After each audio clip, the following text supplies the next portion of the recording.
Going live now. Let's do it. I think we're live. We're live. Okay, perfect. Oh my gosh. I am so sorry. But certain things take priority over the channel, and one of those is movie night with my wife. that took top priority here. So I do apologize. Also, our thumbnail didn't upload. Yeah, I know. I saw that. That's weird. Hold on, let me fix that. Oh boy. I'm out of breath. I was like running around and shit. Is it because I put Diglett Ethan Klein? Is that offensive? Like, I thought it was cute. I hope YouTube thought that. I was like, do the what was that like ridiculous request I had? Use the Steven Crowder image, but put Keemstar's face over Steven Crowder. You had some fucking WWE shit going on, and I was like, bro, I don't even know if I could do that. Did you send the monthly photo? No, I haven't sent it yet. So I got to do that after the stream tonight because we just yeah. Let's complain. It'll be on after the stream. Okay, perfect. Give me just 1 second. Sorry, this week's been a little bit crazy for me, but we do have the images ready to go for you guys. There we go. Just got the background image changed. We're good. And let me upload it over here as well. Even though I think they all love our beautiful faces, we should change that thumbnail. There we are. All right. Okay, so we have a bunch of stuff that I want to talk about tonight. A lot of stuff. I told everyone I'm gonna watch the Steven Crowder video. Yeah. Because I saw a bunch of people and they're like, he's trying to get banned from YouTube. I'm like, yeah, maybe, but I kind of remember he did the same thing with the Epstein case, right? He literally put himself in a mock cell, right? Mm-hmm. And he tried to suicide himself in the cell the way that they said Epstein would have done, right? And there was a team on hand to revive him in case he actually succeeded, and nothing happened. Nothing happened at all. So I was like, I see this. I know I saw like Diorio and a couple other guys talking about how he's trying to get banned. I'm just like, I think he would like to tempt YouTube into doing something against him, but I actually don't think that's the point of it. If it happens, it happens. I think he's prepared for it to happen, but I legitimately think the reason why he did it was to prove a point.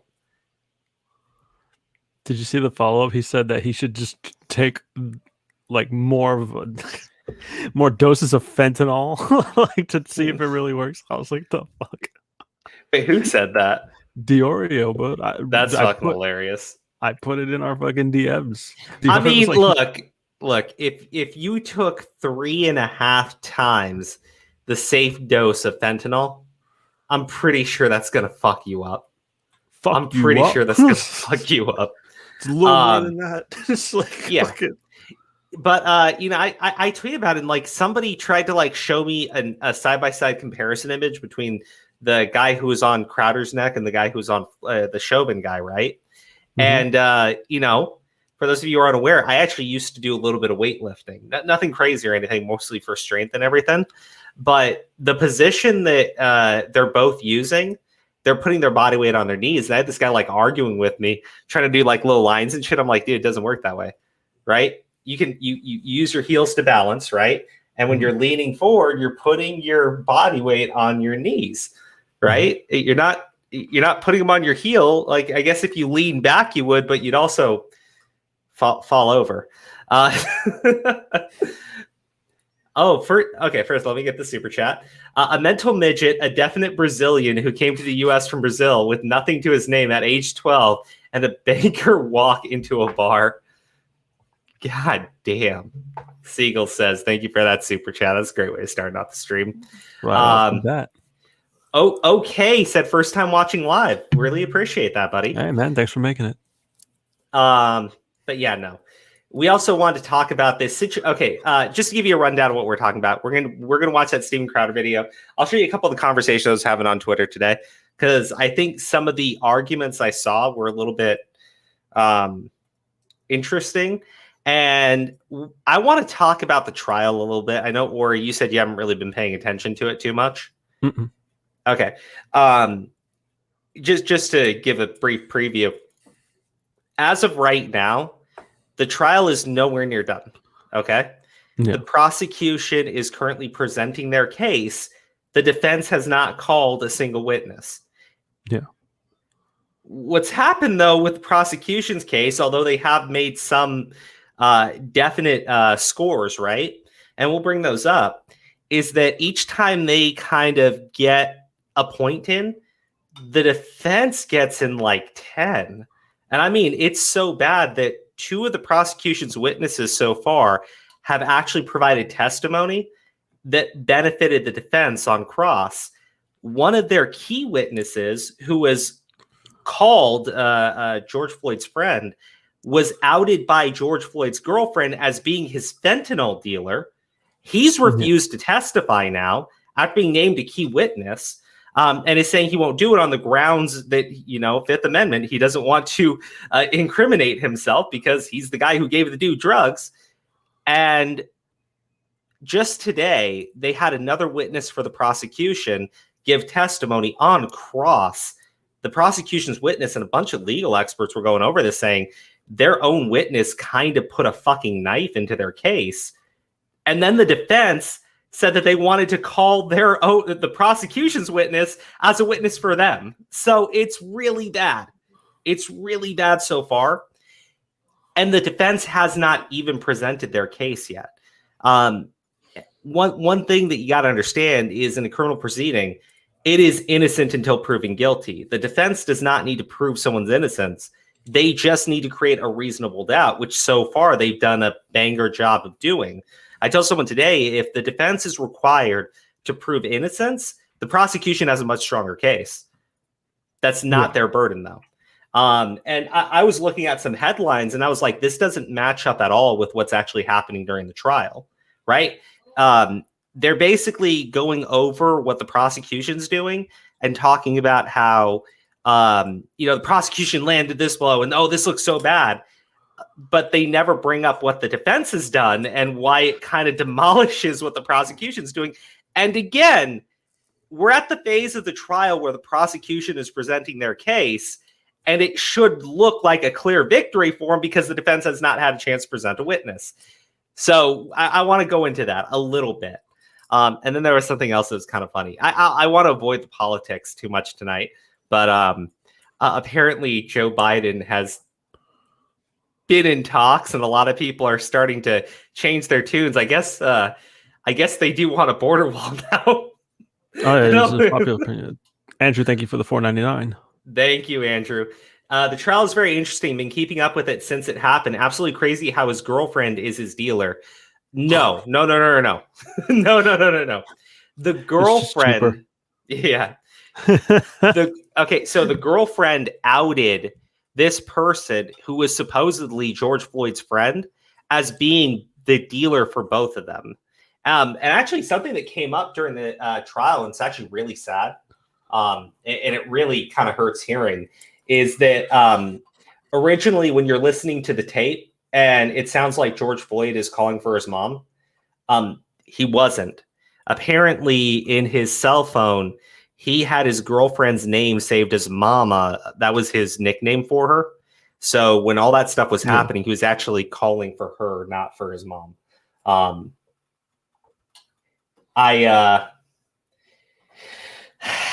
mean, that part was just sad. So we'll get into it. I just want to give like some context on what's going on with that trial, because I think the cop is going to get acquitted, and I don't think a lot of people will understand why, because they're not actually watching what's happening during the trial. They're watching people do like opinions on it, and they only want to present the things that they like.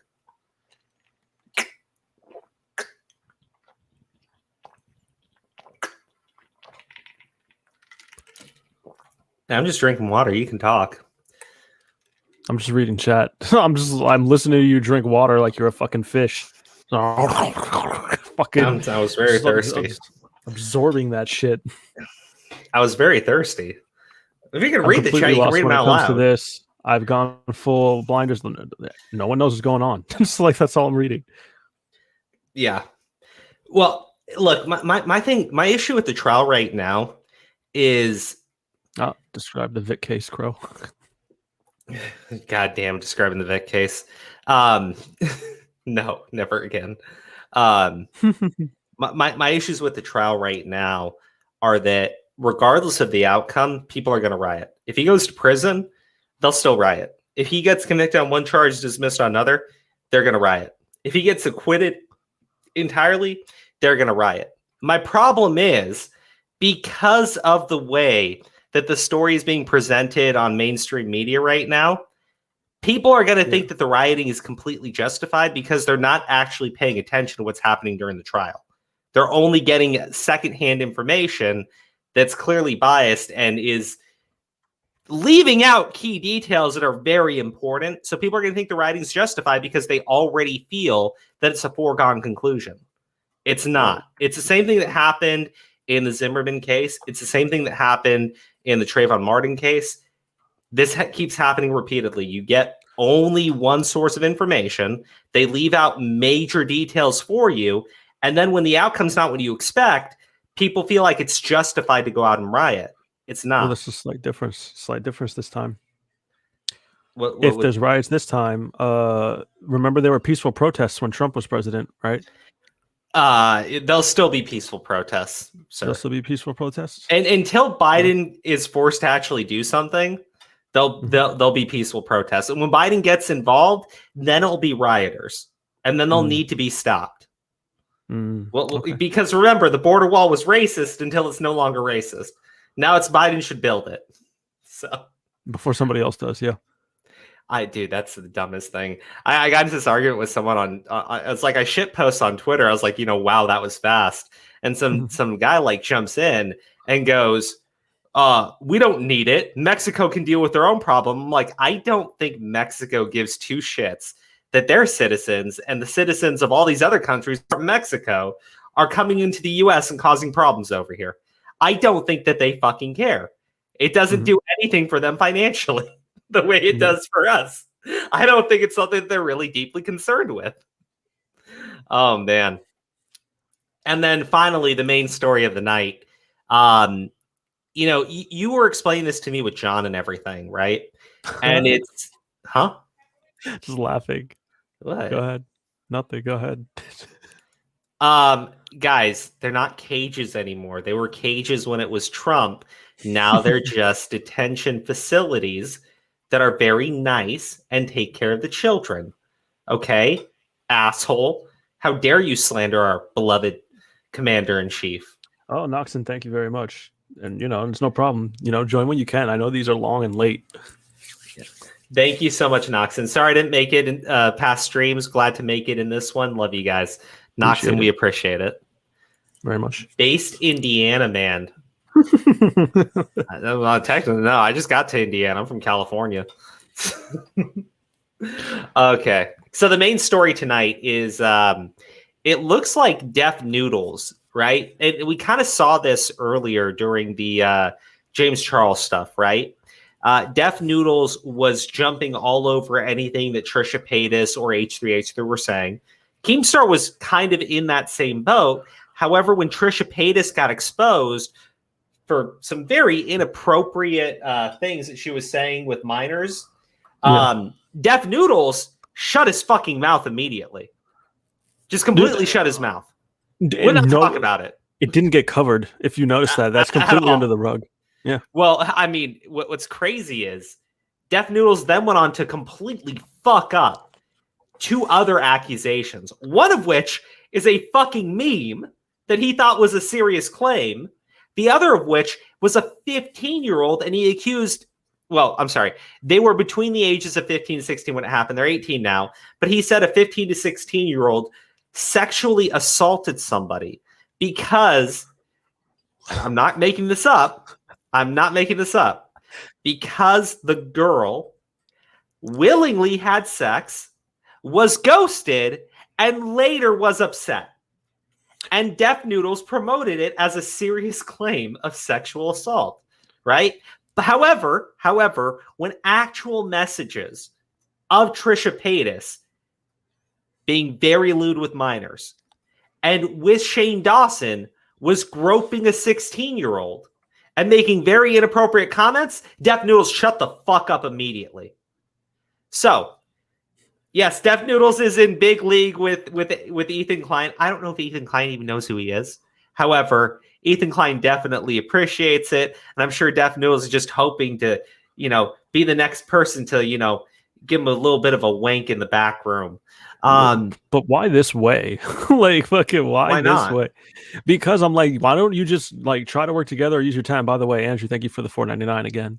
Oh my gosh. Here, let me read that real quick. Yeah. Did you see the Ted Cruz video of him in the detention centers? I did not. I imagine Ted Cruz spending like a weekend in the fucking detention centers. That's so bad. That'd be fucking hilarious, right?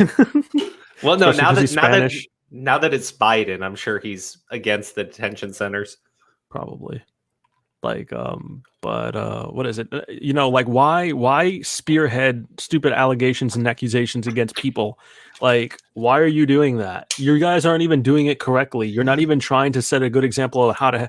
That's the problem. I'm like, if you're gonna do this shit, set a good example on how to handle these allegations. Why are you doing this? Because it's attention, right? You're spreading misinformation. They don't give a shit. Their audience literally doesn't fucking care. Because remember, we talked about this. You said it. We talked about this shit extensively. Like, look at what's happening. Everyone's has a power dynamic now.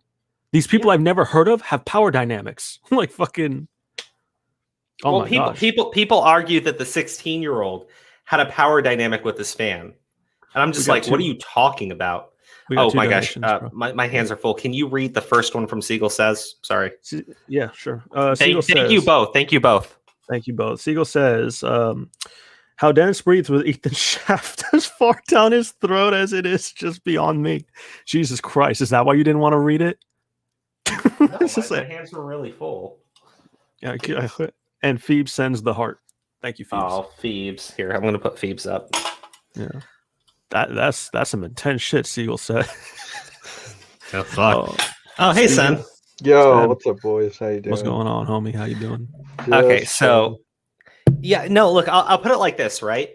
Ethan Klein was fucking floundering, right? He was just getting beat up all sides. So he teams up with Trisha Paytas, and those two hated each other. But it helped Trish out. It helped Ethan Klein out. What's the next thing he's going to... Oh, thank you, Casual Observer. Thank you for becoming a member. Appreciate it. Really do appreciate that. A 100 sub channel might as well be a power dynamic at this point. Exactly. I mean, sure. Yeah. Exactly. Phil Trash. That's what I'm saying.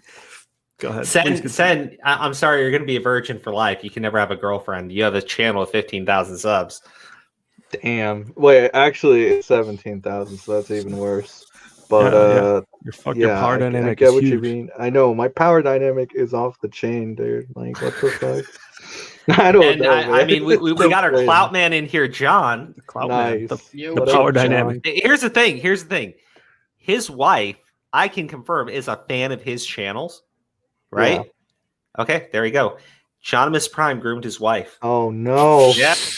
Oh no. Does she have a YouTube channel? Clout man exposed. Clout man exposed. Come on, John. Does your wife have a YouTube channel with a similar sub count as you? I don't think so. He's smart as shit. I don't think so. Yeah, exactly. A fucking word. Don't answer that. Don't answer that. Yeah. He's muted. He's like, fuck. Clout man's gonna get canceled now for the power dynamic. Away. He's gonna come back and be like, "What? What's going on?" He's gonna be like, "What the fuck is happening?" Okay. My God. So, John uses his power dynamic to join the stream. Yeah. I was gonna tweet about that. I was like, I don't want to stream tonight, but Crow uses power dynamic to get me on. Like, no, we have an even power dynamic, sir. It's the same. You co-own the channel. Yeah, it's the same thing. No, it's not. It's the same thing. Okay, so, oh my gosh, Casual Observer, thank you for the super chat. Groomers everywhere. All right, so, the thing is, right? Ethan Klein, Trisha Paytas were both on the decline, right? Ethan Klein was losing massive amounts of sponsors because he went after Keemstar sponsors. So people did it to him a hell of a lot harder, right? Ethan Klein has, I want to say literally none, but he has none of the same support that he used to have within the within the commentary community, right? He's got none of the same support he has with a lot of other YouTubers that would have gone to bat for the guy years ago, right? Now they hate the guy. Now they think he's a fucking danger to have on the platform, right? Yeah. So he's lost so much. So what does he do? He teams up with Trisha, someone that he absolutely hated, right? The Friend of You's podcast, which is big, right? They're two big names doing a podcast together. And Ethan went on this hard fucking swing into being like, I don't even know what you want to call it, but like he's this, I don't know, like this faux woke guy, right? He likes talking about all the woke shit. My experience with the police, I feel like I wasn't arrested because the color of my skin. This is the guy who quite literally did blackface and talked about how great the words, you know, the N-word was, followed by the gay slur, right? And then repeatedly said them over and over. Ethan Klein doesn't give a shit about any of that crap. It's just a way for him to generate an audience, right? But that audience is vicious and nasty, and they enjoy attacking other people. It makes them feel vindicated to tear somebody else down. So what does Ethan Klein have to keep feeding them? Another target, another target, another target. His audience are the type of people that will go back 10 years on someone and look for shit to cancel them over. You really think they're going to forget just because Ethan Klein said, well, I'm sorry and I have changed? You think that they're going to give a shit when there's a video of him saying the N-word and the gay slur repeatedly over and over and over again? The minute he loses the ability to feed them ahead, he's done. They will turn on him like they turn on literally everybody that they like because they like tearing other people down. That's the audience he's generated. He has to keep looking for somebody else to destroy. He's got to fuck up big. He's got to fuck up big before they do that. But they will. But they will. I mean, you know. Let's Complain 35, by the way. Oh, thank you so much. Let's Complain. Trisha did an OnlyFans video with Riley Reid, a self-admitted ARPist who has had multiple victims. Trisha didn't care then, so why now? She doesn't care either. Like, none of these people actually give a shit about any of this stuff. And you know what? They do have a legitimate criticism of Keemstar, right? And I'll get to that in a second, but we got to talk about Deaf Noodles as well, right? Deaf Noodles has built an audience of people that enjoy canceling, right? Yes. He's gone on a crusade against James Charles sponsors, and his audience fucking loves it, right? Oh, yeah, 100%. Yeah. Those are the sort of people that they preach to now, right? They have no support from other commentators. They barely have support from any other YouTubers. Their audience is just fucking vicious. And it's really disgusting and it's really gross. But they do have a legitimate criticism of Keemstar, because as much as fucking Defamation Noodles and fucking Trisha Paytas have clearly fucked up, Keemstar's fucked up a lot too, right? And look, when it comes to cases of anything to do with children or anything to do with women, sexual assault, people get very upset. People get very angry. It elicits an emotional reaction, right? So they're not going after Keemstar for something he's done recently. He's done a lot of shit recently. They're not going after Keemstar for something someone's going after him for right now, legitimate criticism. What they're doing is pulling up 3-year-old fucking drama. They're trying to get an actual rape victim who came out against Keemstar 3 years ago when Keemstar said her story was bullshit to come forward again because they want her to be their fucking figurehead. They want her to be the fucking meat shield. They want to prop her up, put her out in front, and use her as a fucking battering ram against Keemstar. This girl's made no statements on Keemstar in over 3 years. Since at least they didn't pull the fucking old man up again. just like fucking. Oh, need a hit. Let's both have at it. I mean, I looked at her message to Keemstar, and look, honestly, when I read it, I was like, this is a good reason why none of these motherfuckers should ever talk about sexual assault claims or child grooming claims or any of that shit. Because we saw, and I think it's fucking hilarious, Defamation fucking Noodles, after just recently, in the course of 24 hours, fucking up 2 separate accusations and promoting that to his audience, right? I think it's hilarious that he wants to jump in on this shit, right? But he does. So I'm sitting there going like, Keemstar should be criticized for something that happened 3 years ago. Absolutely.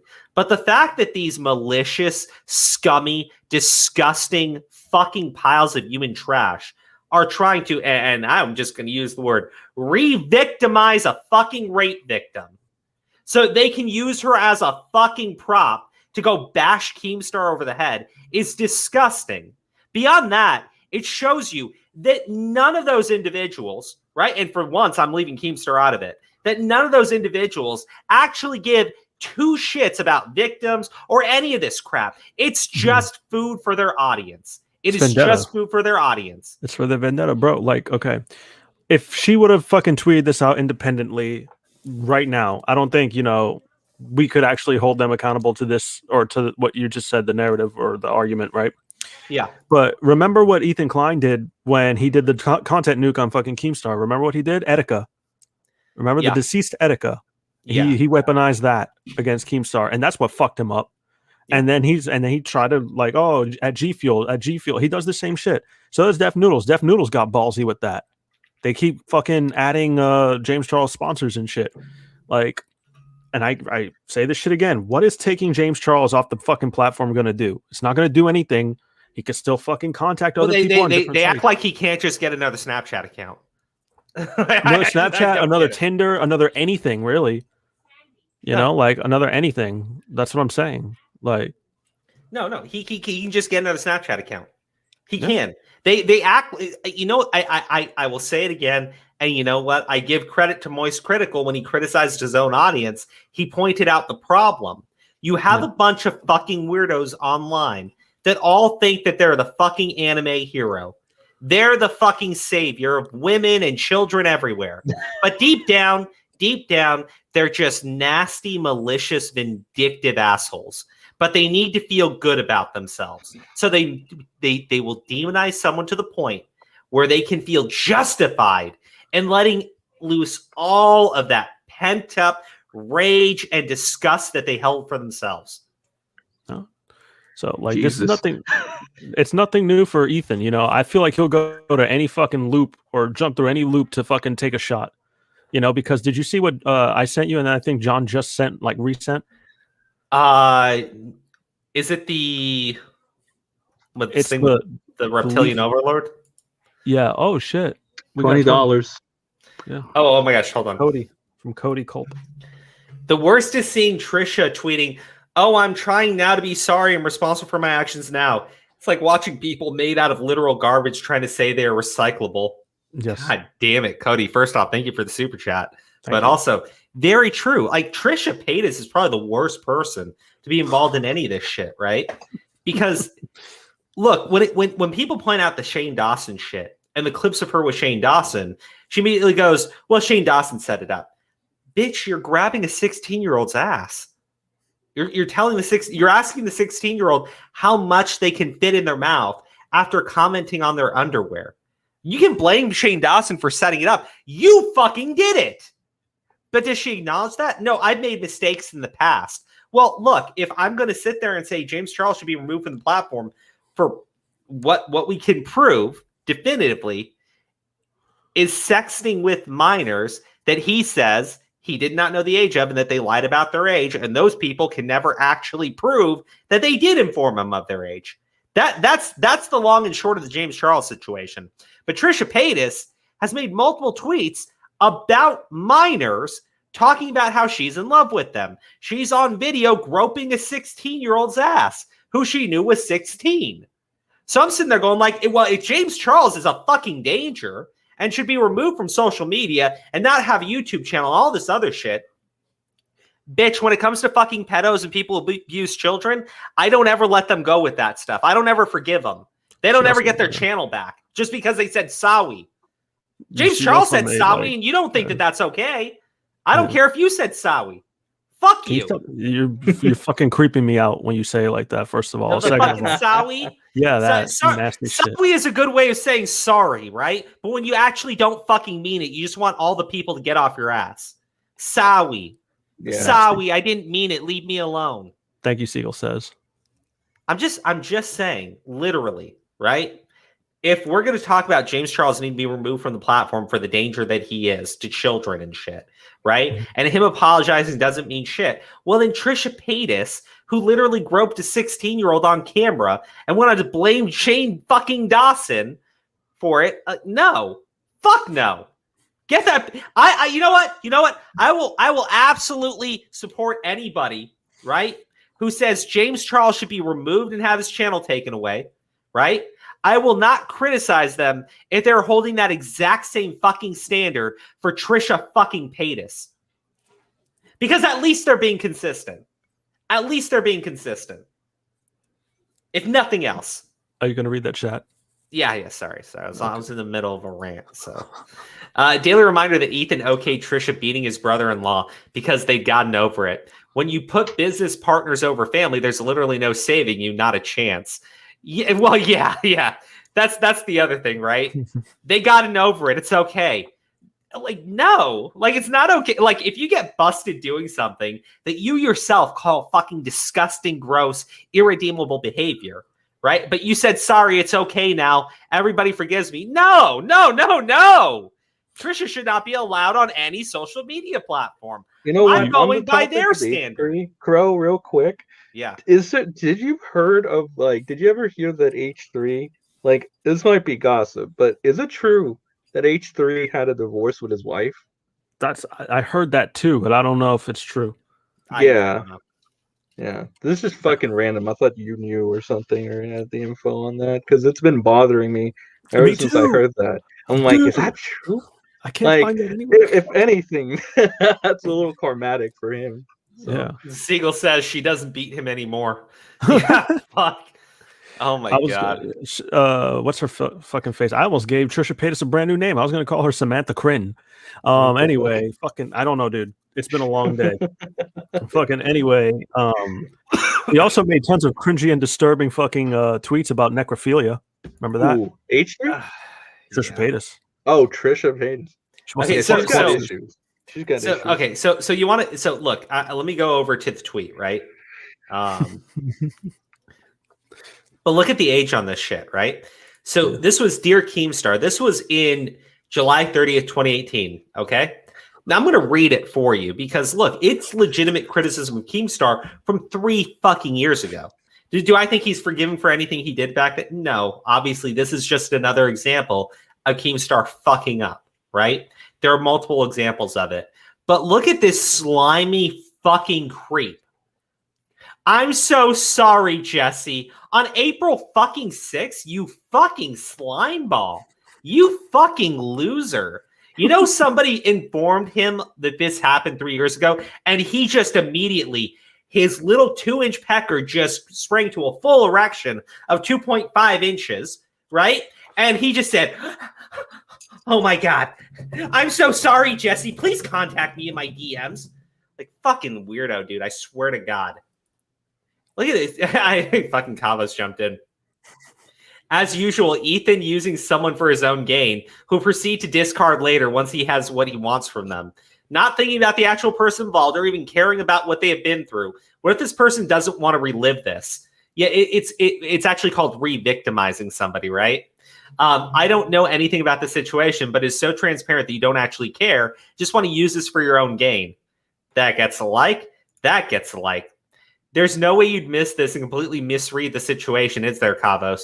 You want to consider maybe apologizing now because you got shit wrong? Really? Let's see. Oh, guys, it's okay. It's okay. Jesse saw the tweet and liked it. I'm sorry, but this Hannah person is fucking brain damaged. Look, it's very fucking obvious that Ethan, slimy as all can fucking be, jumped in here because he wants to use this girl as a fucking weapon to just go bash Keemstar over the fucking head. Despite whether she liked it or not, he's not doing it for altruistic reasons. Yeah, no, obviously not. Yeah. You know, like the fuck. He is more than happy to let a rape victim relive their trauma if it means he can take a shot at Keemstar. Don't get me wrong. I don't think Keemstar is this altruistic individual who's above this behavior. I'm just saying Ethan Klein's the one fucking doing it right now. He's just shady. Dude, he's Oh, of course just he is. he's shady as fuck. Like if you click on that fucking that Leafy account, then you'll definitely see what I'm talking about, you know? Yeah, But- I'm going to get to that in a second. Oh, John's here finally. What's up, Yes. John? Sorry, I had a phone call. So yeah, I'm here. Welcome. Never mind. I'll tell you about your intro later. Zora, Crowder and Alex Jones are trending. Why? Mhm. I know why Crowder's trending, and we'll be covering that in a second. Well, not in a second, in a little bit. But speaking of Alex Jones, Jasmine and I were watching Spider-Man: Far From Home. You know that end credit scene with J. Jonah Jameson? It took me a while to realize that they were spoofing Alex Jones.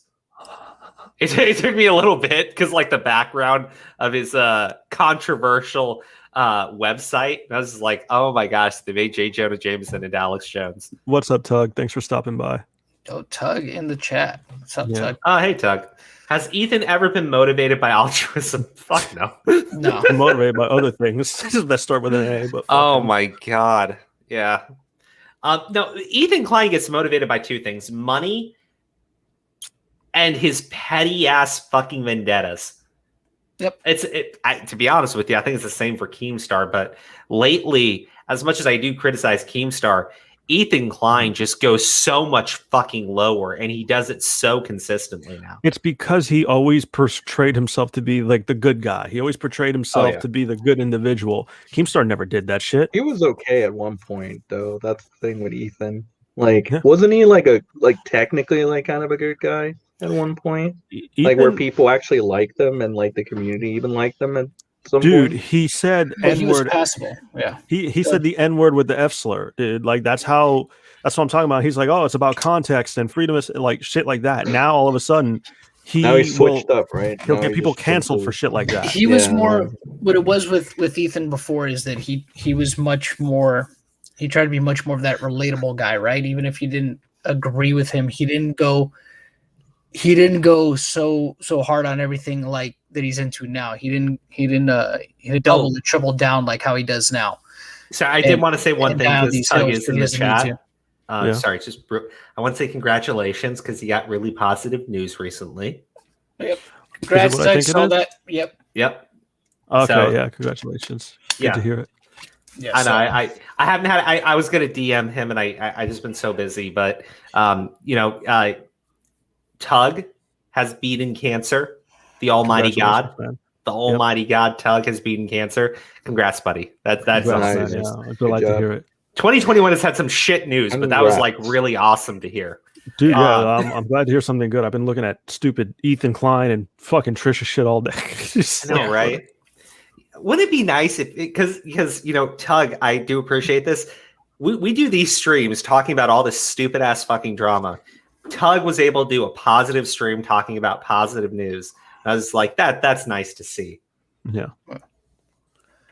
Okay, so I know I got us completely off track, Sean. I'm sorry. No, I was saying it's funny how when there's nothing going on with Keem, right, and Ethan has to find something to dig up. It was both of them for a little bit, but It's a collective because Def Noodles is the one that shot it up. He retweeted it. yeah. There's a collective. So and it definitely looks sus when you have him doing that, and then these people are jumping on it too. You know what I mean? I look. I don't know if they're actually colluding behind the scenes, right? That's what Keem is alleging, but it doesn't look good when they're the ones that are the main. Well, I mean, like they're the main ones pushing it. And the thing it is, just happens to be the same three. Sure, Right. you can't prove it, except their actions consistently align.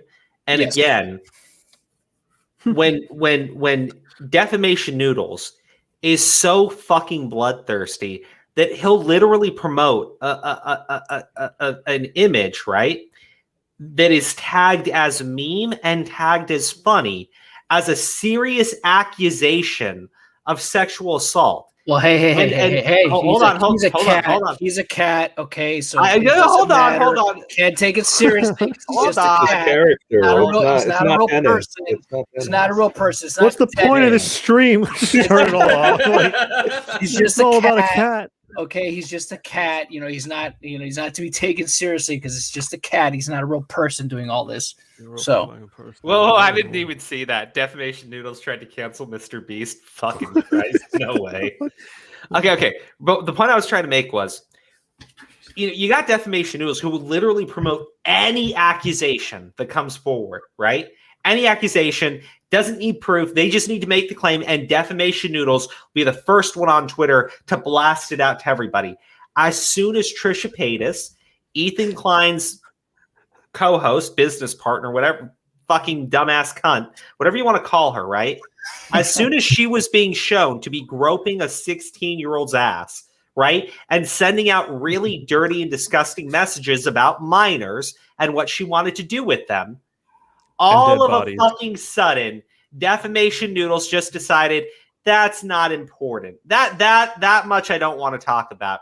Yeah, I know I can't prove it. It's just, in my personal opinion, yeah, they're fucking working together. Or at the very least, Defamation Noodles knows who he needs to suck up to because he's literally burned every other fucking bridge he has. Yeah, he has nowhere else to go, basically. Oh, thank God. Hey, Steve, how you doing? DeLive. What's going on? Steve! DeLive. Bro, you're back. DM'd You're you. back I was from like, your trip. oh, are you done? Are you done? All right, cool. He's still streaming. I was back on Monday. Wait, are you? No. I was That'd going to be go crazy. That'd be great. Christy, I'm looking now. Let him do it. Let him do That it. would have been awesome. Yeah. Okay. Kenny I'm was not not lying. Okay, Oh, all right. I'm supposed to say justice for Jackter or hashtag justice for Jackter. Ooh. Okay. Just to And then give I'm it away. not supposed to tell you why. Oh, I'm not supposed to tell you guys. Okay. Well, and then how am I going to know what the thing is? It's justice, and we know who it's It's for. justice. Whatever. So Okay. Finn Jr. 63. This situation feels like high school drama. I mean, kinda is. sure, yes. It's being handled by people who handle things like high school drama, except it's escalated to the level where they're all trading in sexual assault allegations. It's gone a little bit fucking beyond that. And remember, all these people have very sizable followings. Fucking Defamation Noodles has the lowest following out of everybody in there, and he's at 500,000. So yeah, he is a danger, right? You want to talk about people who are a danger on the platform. I think it's very dangerous that you have these channels, the lowest one at 500,000, the other one well into the millions, right? 500,000 he has? 500,000? Yeah. Ah, damn. Fuck. Yeah, that's quite the number. Oh, That's quite the power dynamic. that's quite a power dynamic. Ooh. But you have all these individuals, right? And they will promote fucking fiction as fact, right? Things that just absolutely can't be fucking proven. And we've already seen Defamation Noodles will absolutely shut his fucking mouth if it's a claim against Trisha Paytas. So I imagine you do the same if someone says something about Ethan Klein. He knows who he needs to suck up to right now. There you go. It sounds like in the past he was actually friendly with Keemstar, but burn that bridge too, apparently. Do you think that they're using him as a lawsuit scapegoat? That they make him do all this dumb shit so that way he gets hit with every fucking lawsuit there is?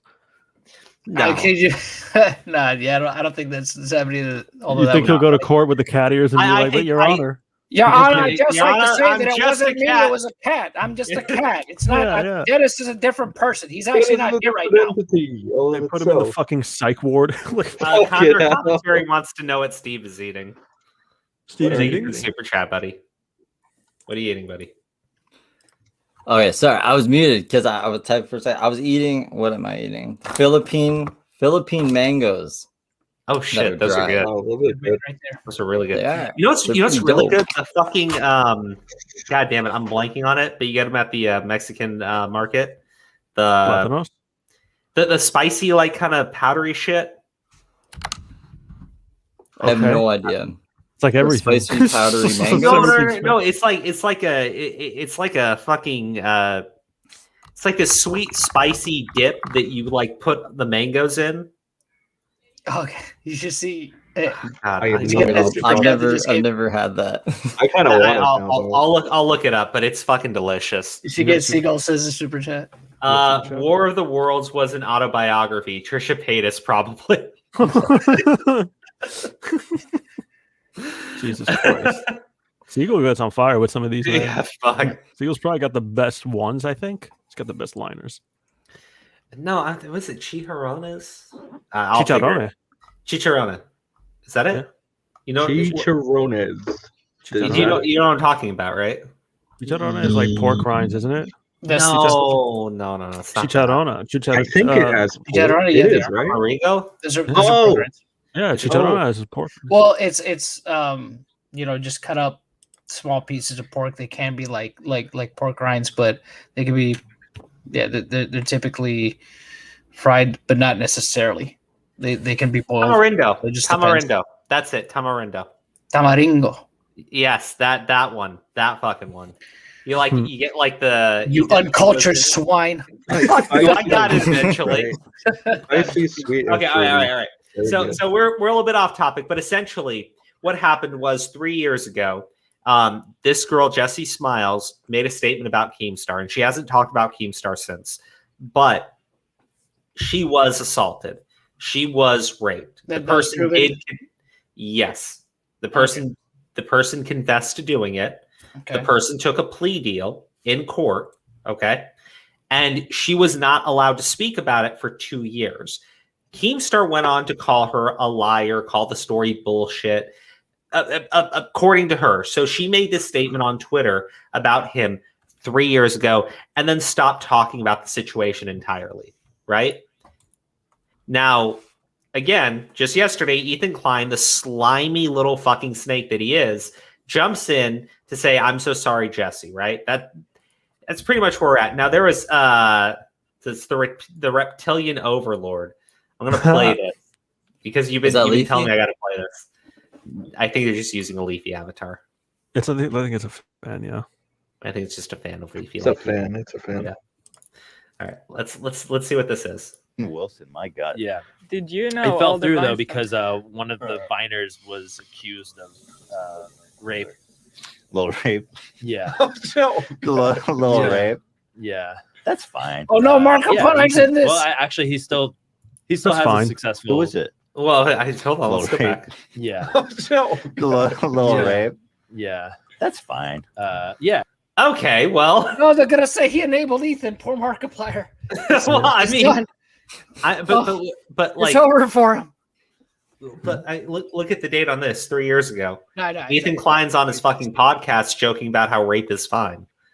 After being told that one of the Viners was accused of rape. I don't see him being so. I'm so sorry to hear that. I'm so unfortunate. It's the same exact situation. It's the same person that they're talking about right now. It's not just a different coincidence. It's the same person, and that's his response to it. Then, oh, go ahead, John. You know what he's gonna say? He's gonna say, "Well, I didn't know it was about her at the time." And it's just like, "Well, what would have had fucking mattered?" I mean, you're sitting there making light of it. They named Curtis. They named Curtis, who she outed.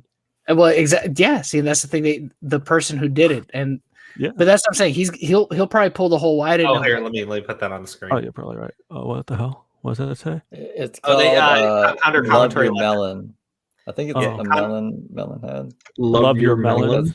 Your head. Melon. Yeah. Your my head.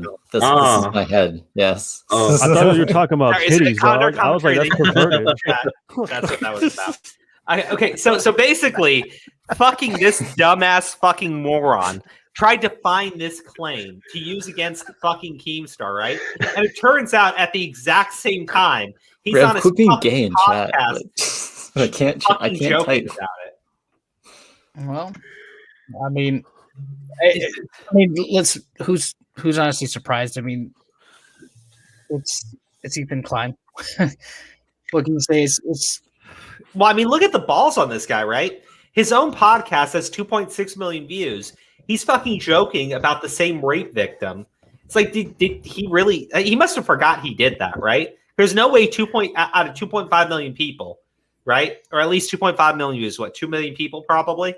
There's no way There's no fucking way that someone isn't going to remember that he was joking about this rape victim.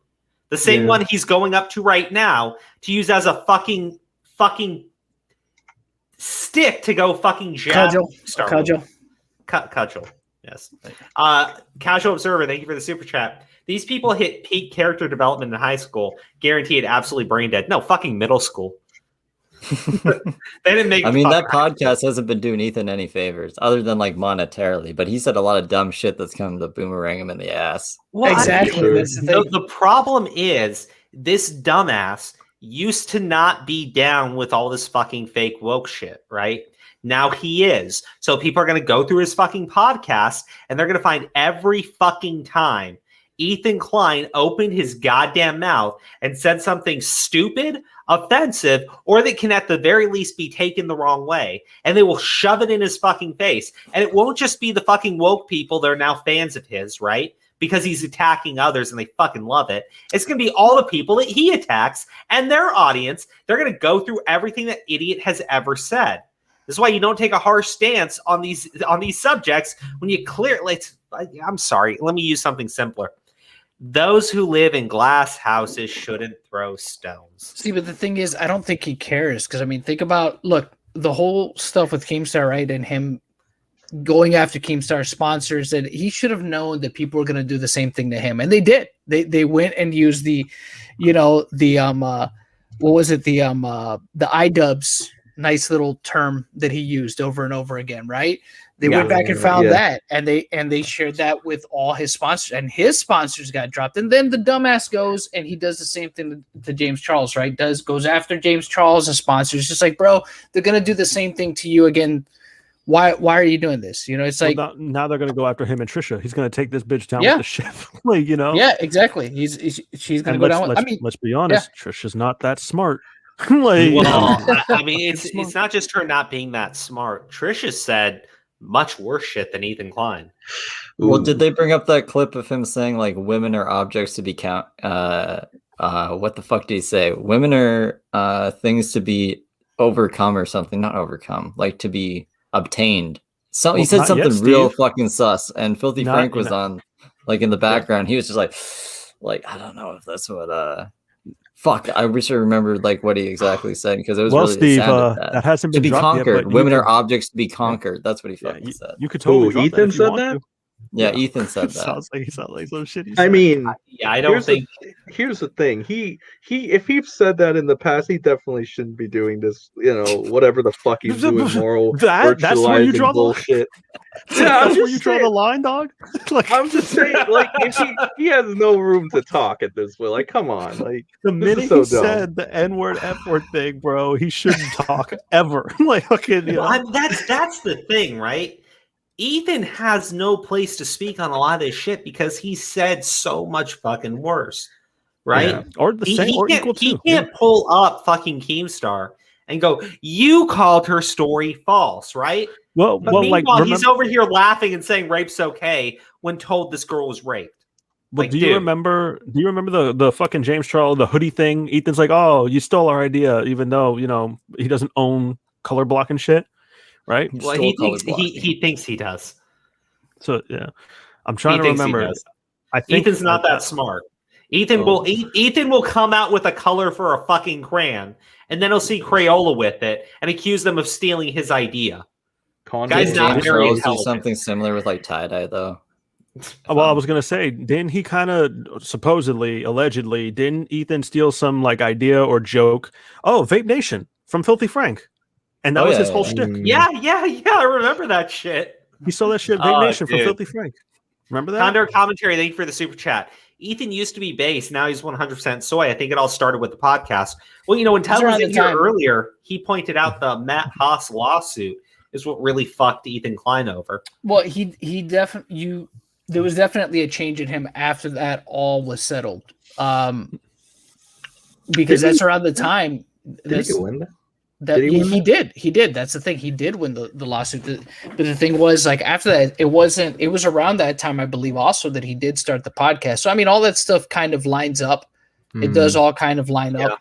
I don't know if what happened in that lawsuit, if Matt Haas's condition for, you know, if maybe they came to some kind of settlement or agreement, and Matt House was like, all right, I'll give him the money, but I get to fuck him too. You know what I mean? And maybe that's what happened to Ethan. I don't know. I just think Ethan got too old and like cranky and stuff. I don't know. That's what I think. That's what I think. H3 follows the trend. I mean, yeah, probably. I mean, look, at the end of the day, I don't. I was just gonna say, I think he went the route to keep his like YouTube channel in longevity. I think that's what he did. Well, adapting to the platform. Question. Yeah. Well, bending over to the platform. Well, the problem is though the way that Ethan has gone after certain people, given the past statements he's made, eventually those people are not even going to respond to the claims they make about him. Are just going to show clips of Ethan saying really fucking offensive shit repeatedly. Just upload a fucking 5-minute video and it'll just be edited of Ethan Klein saying some really based and offensive and completely out of context clips. And what's his response going to be? Well, yes, I said it, but I apologize. So now let's move on to you. So you said it. You admitted to doing it. Like I was drunk smoking cigarettes with Post Malone. That's how that happened. Honestly, like if you Seagull just Says, give him my some wife beers. worked really hard on this Autismo Technicolor hoodie. Ethan Klein, definitely. Thank you for that super chat. Let's keep playing the video though, because so far he's like, I want to point this out though before we begin, right? Ethan Klein and these other fucking morons are going to use this against Keemstar, right? That he didn't believe the story and called her a liar. Meanwhile, Ethan Klein, who didn't say he didn't believe it, right? Just said rape is fine and laughed about it. That made light of it. It's a pretty big fucking difference. Keemstar is a fucking moron, right? He got the story wrong, but he gave an honest opinion. He thought it was fake, right? Mm-hmm. Ethan Klein, he's not saying he thinks it's fake. He's literally laughing at the idea of this girl being raped. It's a big fucking difference morally. He's not giving a fuck. You know, like that's it. Yeah. He's just not giving a fuck. It's a pretty big yikes. Well, actually, he still has a successful. Who is it? Well, you're not accusing him. No, yeah, he was accused. I think he settled out. It was like there was a rape accusation from his girlfriend. Who was this guy? it? Curtis Lepore. Oh, I don't know. That. Oh yeah. Yeah, Let me it look. happened several years ago, but there was a time I think where it was like all his comments were like rapist, and then he had to block everybody. But I think he's doing fine now. But Wilson, my God. Yeah. What do you want me to even say to that, dude? Ethan has like no self-awareness, never seen such a blatantly hypocritical person. Or you tag Deaf Noodles. That is beautiful. Condor hit you with another 5, Crow. Oh gosh, Condor, thank you, buddy. Keemstar and Bowblocks came out with their own color block hoodie. Might just buy them instead. Yeah, I thought a few people came out with color block hoodies just to fuck with Ethan. Fucking 6ix9ine came out with a color block hoodie. Oh my God. Some of them are better. Like Keemstar's is better, dude. I saw Keemstar's. Dude, if I didn't think Keemstar was such a piece of shit, I'd probably buy the hoodie. I would have bought it. Peel the Keemstar shit right off. It was funny though. It's like I was inspired by 2 millionaires fighting. Like fucking, that's what I like. Casual Observer, thank you for the super chat. We need super cut of Ethan Klein being a hypocrite. I'm talking 1-for-1 clip versus clip and just watch him implode. That's a lot of work. I'm sure there's plenty out there already. I'm sure that I'm sure that just like the Gokanara video, I was gonna say, it will be removed from the platform for creator-on-creator harassment. Get it, Gokunaru. Come on. What the fuck's up with that? God. That is beautiful. I hope he responds. He blocked me. He won't see that. Oh. So you know what? I was gonna tell you guys to tag fucking Deaf Noodle. Actually, you know what? This is not harassment. No, this is not harassment. Everybody, Defamation Noodles has a major platform, and he can get this story out to multiple people of Ethan Klein laughing at the idea of a girl being raped. And I think that you should share the word with Defamation Noodles. Okay, I'm going to put a link to this tweet, okay, into the chat right now for you guys, okay? Because I think it's very important that Defamation Noodles, who's so concerned with all these claims and all these stories, right, and likes to talk about this shit nonstop. His whole Twitter timeline is full of it, right? Yep. I think he'd be very happy if you all tagged him so that he was aware that Ethan Klein, right, in his fucking podcast, which is in that video, he can find it very easily, is laughing at the idea of a girl who was just raped. Yeah. There you go. There you go. And then he could be like, who could have seen this coming? Or Yeah. whatever. And be very respectful so that he understands that you really do want him to promote the story. Okay. And this is not harassment in any way, shape, or form. I am legitimately very, very much concerned and not at all trolling when I say that I definitely want Defamation Noodles to jump on this very serious story about a major YouTuber with millions of subs laughing at the idea of a girl who was just raped. Well, I'm sure people have already started doing that anyways, but in any event, I disavow. Spread the word or you're letting Defamation Noodles abuse his power dynamics. Yeah. Thank you, Seagull Says. Thank you. What's his Twitter at? Oh, we can do that too. It's just at Def Noodles. DEF Noodles. Yeah. Let him know that you're really hoping that he covers this very serious story. Yeah, of course. He blocked me for calling him a moron or some stupid shit like that. He blocked me for following Augie. Oh, I might not be blocked by him. Here, let me see. Go ahead. But yeah, that's the story. That's the story there. But yeah, these three fucking idiots are all teaming up to fucking cancel Keemstar over this shit, trying to re-victimize a rape victim who apparently one of them thought was fucking hilarious that she was raped. Also, they can use her as a tool against Keemstar. Fucking disgusting people, right? Yeah. Fucking disgusting. All right, now moving on. I shared something in the private chat that I think did? somebody was referring to earlier. Oh, let's see. Which might be worth taking a look into there.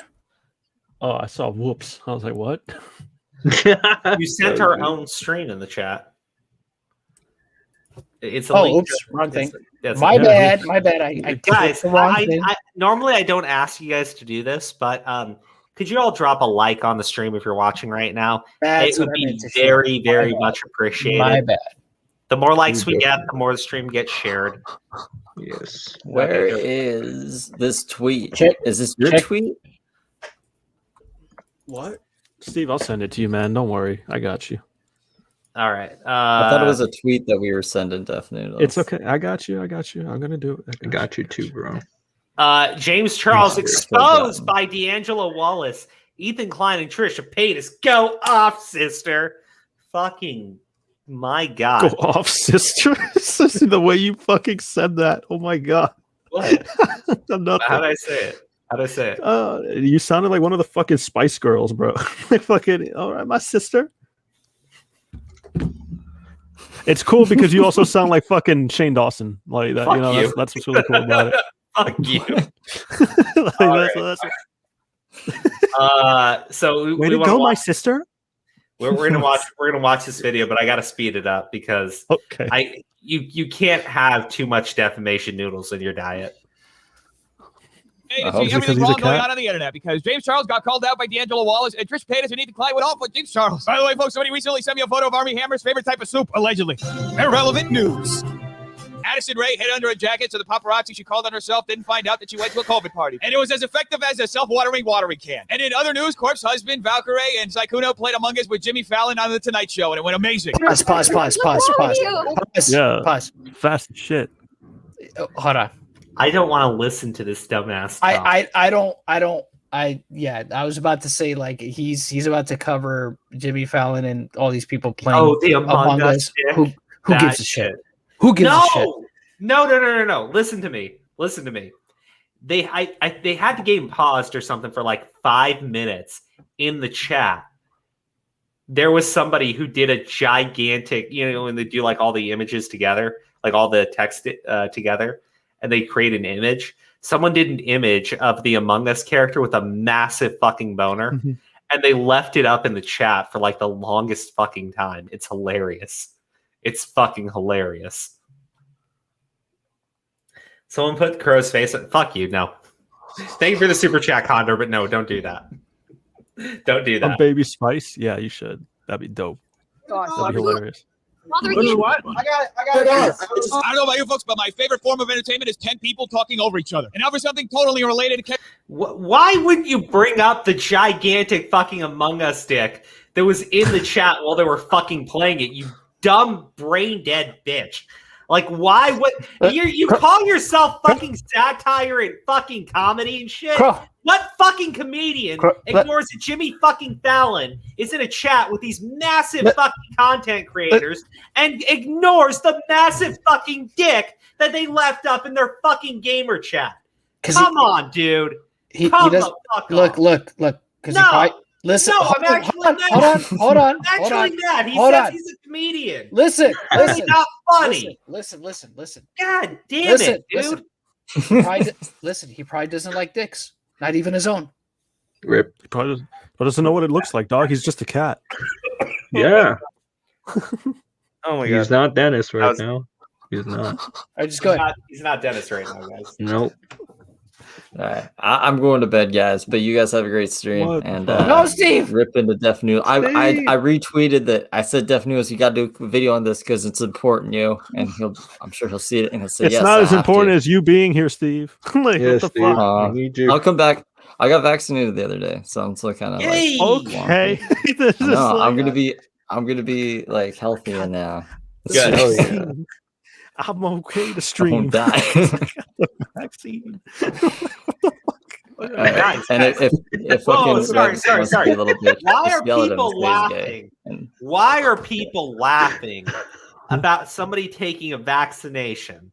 Because what the fuck Because does that it's have to funny. do with him being on stream, dog? Like, fucking, He's, and if you he's, would've- Because it he's makes you preventing tired. me from going Yeah, he across feels to the audience. and Okay. he never Tired. answered me if it caused erectile dysfunction. So, like, fucking. Oh, I'm it still does. waiting. No, it doesn't do that. It just like it made my arm hurt and my head hurt and like I was tired and then I felt like I was dying and now I'm all right, but Okay. still kind of tired. All right. Let's God bless you, Steve. skip ahead to him sucking their Well, dick. let's just hear what builds up. Let's see what else. Trisha reacted to Would you Caitlyn like- Jenner performing her song TikTok on The Masked Singer. Okay, you can skip this shit. I was going to, but you said let's see what builds No, up. because I thought this was I thought that was gonna be the next thing he was gonna cover. Okay. Fuck, just go ahead.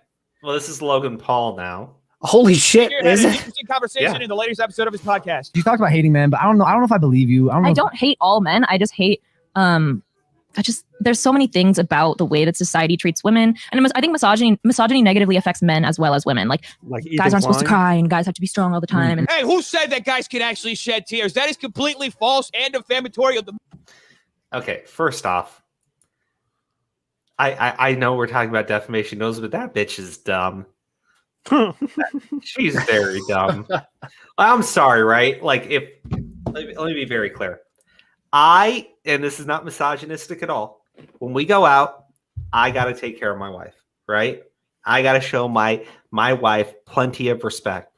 My wife can then turn around, punch me in the gut, and people will think it's hilarious. Now, if I did the same thing to her, I'd be going to fucking prison, even if it was a joke. Okay, right? That's a big fucking difference. I've seen dudes literally getting their ass beat by women, and people surround them and think it's fucking hilarious. Then I've seen a guy get threatening towards a woman, and a bunch of people jump in to defend her. I think women have it better in today's society than men do. Because we sorry. I'll move on. I'm being shitty right now.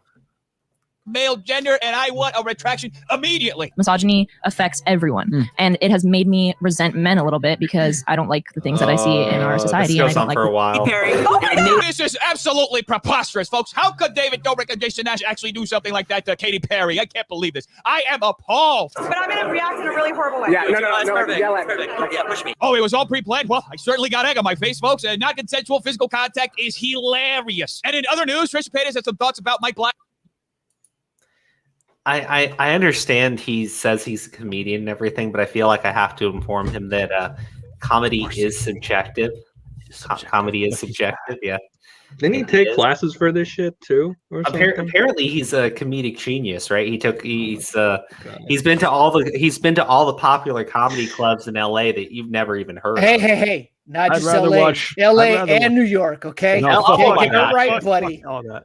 Fuck all that. I'd rather watch 11 Amy Schumer specials than Def Noodles comedy any Oh, fucking Jesus. Look, I'm just gonna say Holy it like shit, this, right? In today's society, if you can't get a Netflix special, you're not a real comedian, because they will put anybody into a Netflix special. Did you not hear what or he a just Comedy said? Central special. Sorry, I didn't. What's up? What's up? He did hear it. No, what was that? You did not hear what Aura said. Or repeat what you said. You didn't hear that? You really didn't? I said I'd rather watch 11 Amy Schumer specials than watch Def Noodles. You can, because Amy Schumer's got like 11 fucking specials, And this Def motherfucker's got a Noodles- daily upload channel. Did you Like, not hear what he just said, Crow?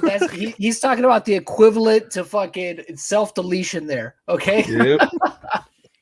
Look, I'm Oh just my saying, I have issues taking Def Noodles seriously when he says he's a comedian, because I don't see a Netflix special, and they will give one to literally anybody. They'll give one to literally anybody.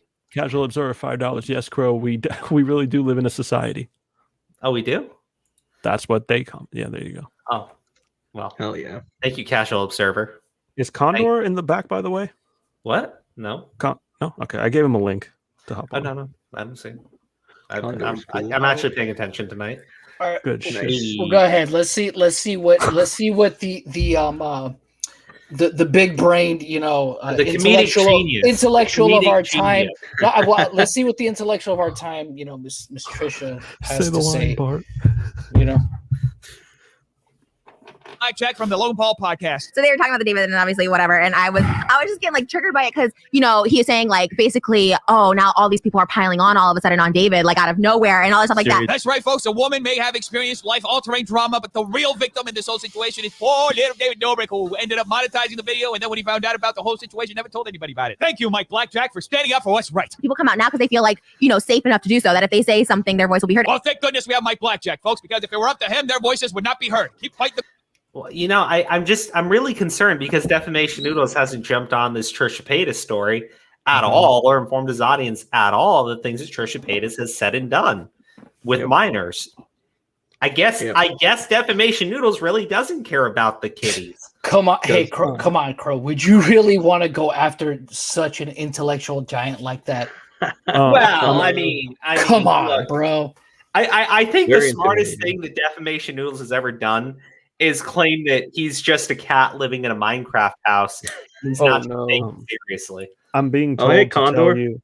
How's it going? Hello. Condor's here? What's up, Condor? Hey, Condor. What's up, Aura? I'm being told to tell you to check your DMs, and Seagull just gave you 5. Oh, Seagull, thank you.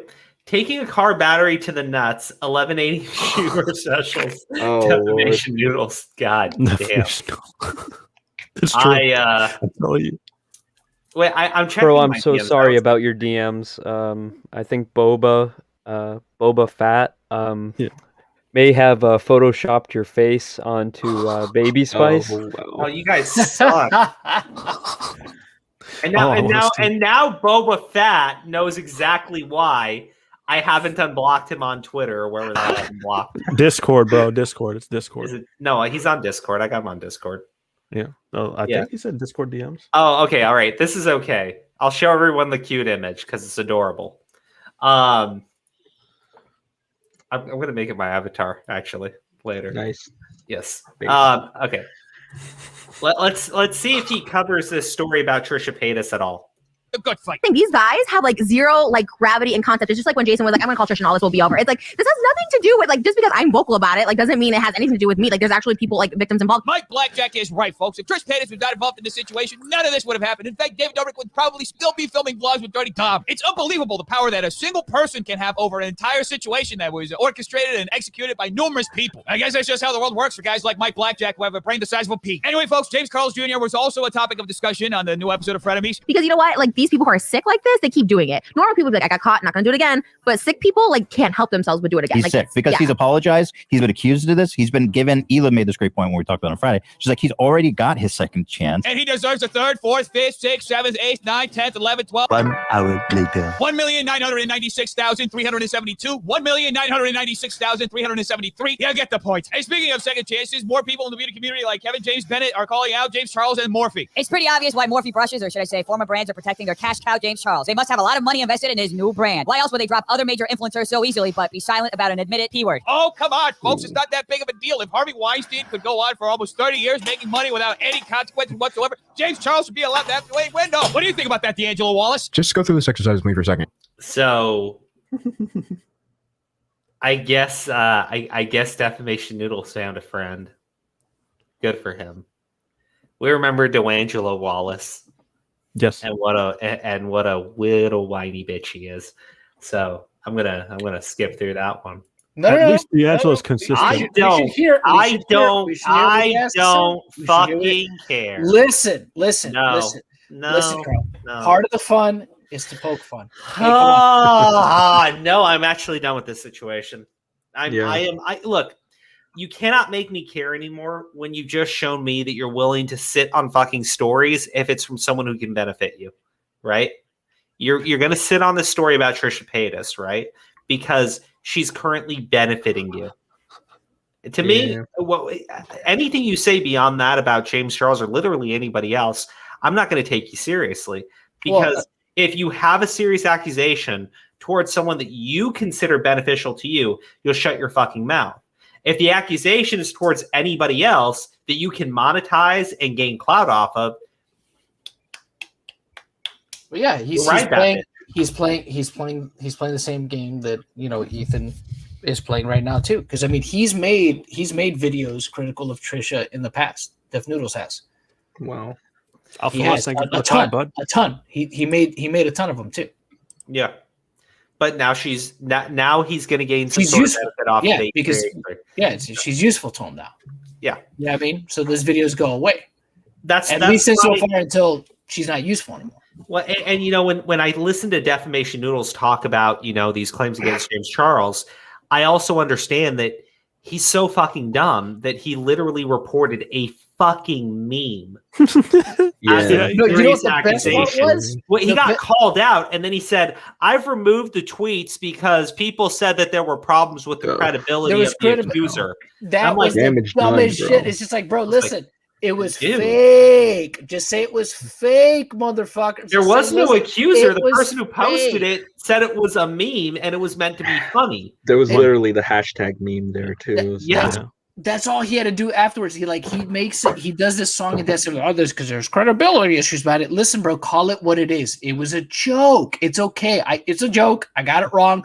LOL on me. You know what I mean? Being a comedian, you should have known that. You fucking idiot. Just laugh at yourself about it. Take the L. I got it wrong. It was. I got duped. Wouldn't be the first time. Definitely not going to be the last time. I am a comedian, everybody. I'm just a cat. Alpha Russ official. Thank you. I rather watch an episode of Talkie Time than this whole Def Noodles and Frenemies unholy union. God damn. Well, Def Noodles. Cats are supposed to be smart. Well, I'm a retarded cat. Noxin, thank you. Cringe Noodles looks like a molded carrot that got left in the fridge for far too long. Also, Condor. Oh, you got another fan, buddy. Here, guys, send super chats and I'll leave Condor commentaries. Only for super chats, guys. When we get a super chat, Condor commentary is going up on the screen. Okay. Okay. Somebody needs to make a Handsome Hawk account. There you go. Oh my god. Wait, hold on. There was one. I can't remember the pheasant account. Oh shit. Oh, I forgot it too, but yeah, it's like one of the best names possible. I liked it because God damn it. Yeah, no, it was what happened to you? Are you still there? Pheasant? Where are you? Where is Pheasant? Yeah. Come back to us. We need you. I showed it to Jasmine. Jasmine thought it was the most clever name. So if Pheasant is here, we need Pheasant back. Okay, so No, not pheasant ponders. It was something like it was something pheasant, right? And it rhymed with pheasant, and it was perfect. Pleasant pheasant? No, not pleasant pheasant. Oh, that's a good one too. Thank It's you, like Latchkey, for liking the unprecedented walking pheasant stick. or something like that. All right, so let's move on to. Oh my God. Real quick, Condor, did you have any thoughts on this bullshit? Did you want to? Oh, yeah. Well, other than everyone making, I guess, like parallels to like putting car batteries on your nuts and stuff, I've watched a little bit of Def Noodles. Every time I watch him, it makes me regret watching him. Yeah. I feel like I could have easily watched like a full Amy Schumer episode, like compared to that, but like he doesn't make sense in a way. Like I feel like his mind doesn't really connect all the dots, and he kind of just goes in there like half-ass almost. It's gonna bite him one day, I think. That It really bullshit. is. Yeah, it's gonna bite him pretty fucking hard too, and the cat won't be able to land on his feet. Oh yeah. I'm such a fucking scumbag, dog. Poor cat. Or I'm supposed to be the one that hates cats. What the fuck? I mean, but this isn't. This is like an anamorphic. Like, True. This is like an thing. anthropomorphic animal. Yeah. Yeah. You're right. Oh, I'm changing. I'm a werecat. The power of stupid. Well, when my IQ lowers, I just turn into the cat. This happens. Do you think Smart after? one is Dennis. Remember that, Laura. Do you guys remember when he was saying like he almost quit YouTube because of the Cabo shit? Do you I Yeah. remember. Yeah. Yeah, he probably. Can you imagine? I imagine him like crying himself to sleep while listening to Johnny Cash's "Hurt." I hurt myself today. Do you think he takes off the fucking cat ears and like grasps them to his chest while crying? You know, like fucking. He's like, I did my best. I did my fucking best. Like, you think he does that? I did my best. Yeah, No. yeah, maybe. Oh, wait, pheasant peasant's a good name too. That is, that actually is pretty good. Yeah. I feel like Alinity would be able to take good. I think Alinity could do some damage against Def Noodles. You know. Yeah. Just maybe toss him a should little throw bit. the fucking cat. Yeah. Right up. Catapult that motherfucker right over. Yeah, after making out with it. I mean, come on, but he'd probably like it. Real talk, right? He'd The probably like cat it. or the cat or Noodles? Well, Oh, did you guys ever notice? Noodles. Did you ever notice that Def Noodles profile picture doesn't have the cat ear, so it's basically Dennis? What? No. That can't be possible because Defamation Noodles is a cat living in a Minecraft house. Well, his Twitter profile picture doesn't. we depict got another that. That's a real Super chat. picture. Let me read That's a real this. picture of him. How's Cringe Noodles not get sued by libel yet? Oh, never mind. We can't sue cats. Carry on, boys. Thank you for the super animation chat. picture is a Thank real you, picture of him. Noxin. That would be Yeah, thank animal you, abuse. Doc. We can't do that. That little animated picture of him, that's the real him. Hey, That's Condor the real Commentary. him. I'm just saying, you should probably invest in an OnlyFans account. I think you'd rake in the dollars. I think I might set it up. Yeah, Condor Commentary is a YouTuber. Yes. Yeah, the animated picture of him is really him, and it's hilarious because it looks horrified. Well, I mean, not only does it look Oh my horrified, but God. he's got like the white splooges all over his face and hair. Oh, I'm like it kind of looks like he's Supposed to be a fucking shine, you know? Like, god. it looks like splooge. Oh God, don't. I'm looking right at him. He's right above my head. He's right above my Well, fucking actually, head, you dog. know what? John's comment earlier about how he's afraid of dicks, even his own, makes sense because it could be he's drawn out this image where somebody, So you think when he stares at his dick, it brings up his past trauma? I think it did. Yeah. Is that what's going on? Is that why I he's mean, angry all the time? Look at the terrified look on his face as someone splooges all over his It's hair. my dick. Fucking trauma. Oh, Knows that will Noxin, you certainly need not to change your life stop. at all. Oh my goodness. I'm Condor's Oh, first Lord. customer. Oh, there you go. Oh boy. Oh boy. There you go. Let's Oh, complain boy. through $1. Let's complain. Oh, Nice.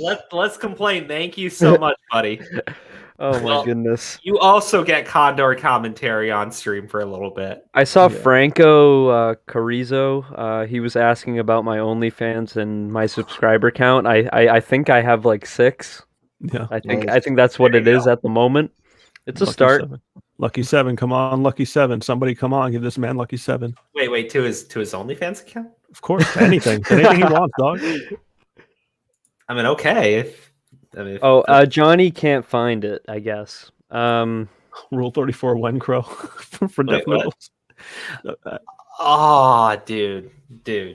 I'm sure somebody's Rule 34 at that character by I'll taking put the his link in the own chat. avatar image and putting in some really nasty shit hanging over it. Oh, Lord. I mean, it's like, dude, you know I'm right. That's the thing. You can go, oh, crow, but you know I'm right on this one. You know I'm right on this one. You can deny it, but I am 100% correct. That dude was traumatized. That dude was traumatized when his boyfriend came without informing him. Right? He was like, just let me know when. Just let me know when. Just let me know when. Ah! I'm just telling you. This is definitely what happened there. What the fuck are we talking about now? He's talking about Death Noodles getting splooged on. Okay, all right. We're moving on though. We're moving on. All right, I was a little confused. Okay, I was like, did that happen? My brief parlay into politics here, very, very brief, is that after 4 years of hearing how walls are racist, the New York Times has decided that Biden should indeed build the border wall. I thought that was a given after like they were letting in like 6,000 people like per day. Well, But so after like basically 900 or no, the actual number was like around like 840 something. Like that was under Trump, and now under Biden it looks like it's around 6,000. Well, damn. So there's like a 15-year surge at the border right now. And look, you can kind of lay some of it at Trump's feet in the sense that Trump was very, very strict and very, very harsh on the border, right? So when Biden came in, Biden wanted to be the opposite of Trump, right? So Biden was making a ton of fucking statements about how he was, he wasn't going to do the Trump stuff. He was opening up everything, yada, yada, yada, all this bullshit, right? And like the president of Mexico actually made a statement. I'm not building that fucking wall. Yeah, we all heard it. Yeah, no, not that statement. But the but the president of Mexico made a statement and he said, look, all these people are coming because they think Biden is going to let them in, because they keep seeing all these statements that were made, and now they think that they're welcome in the United States. So you could say that it's partially Trump, because people have already tried to blame Trump for the border crisis that they're going over right now after denying there was any problem down there. And they're saying, well, because of Trump's policies, Biden now has a crisis at the border, when in reality, because Biden didn't actually do anything properly and just wanted to, catch a quick headline with what he was doing, he's created an actual crisis at the border. It's a 15-year surge at the border right now. They probably do need a wall, along with a whole bunch of other infrastructure, as well as a whole bunch of tech to control what's going on down there. Yeah. But yes, coming in and saying that you're going to be changing all the stuff Trump was doing has led to a massive influx of people trying to cross the border. But like, some of it's really disturbing and disgusting because you have so many people trying to come through. There's a story where they went through like the old fencing with a kid.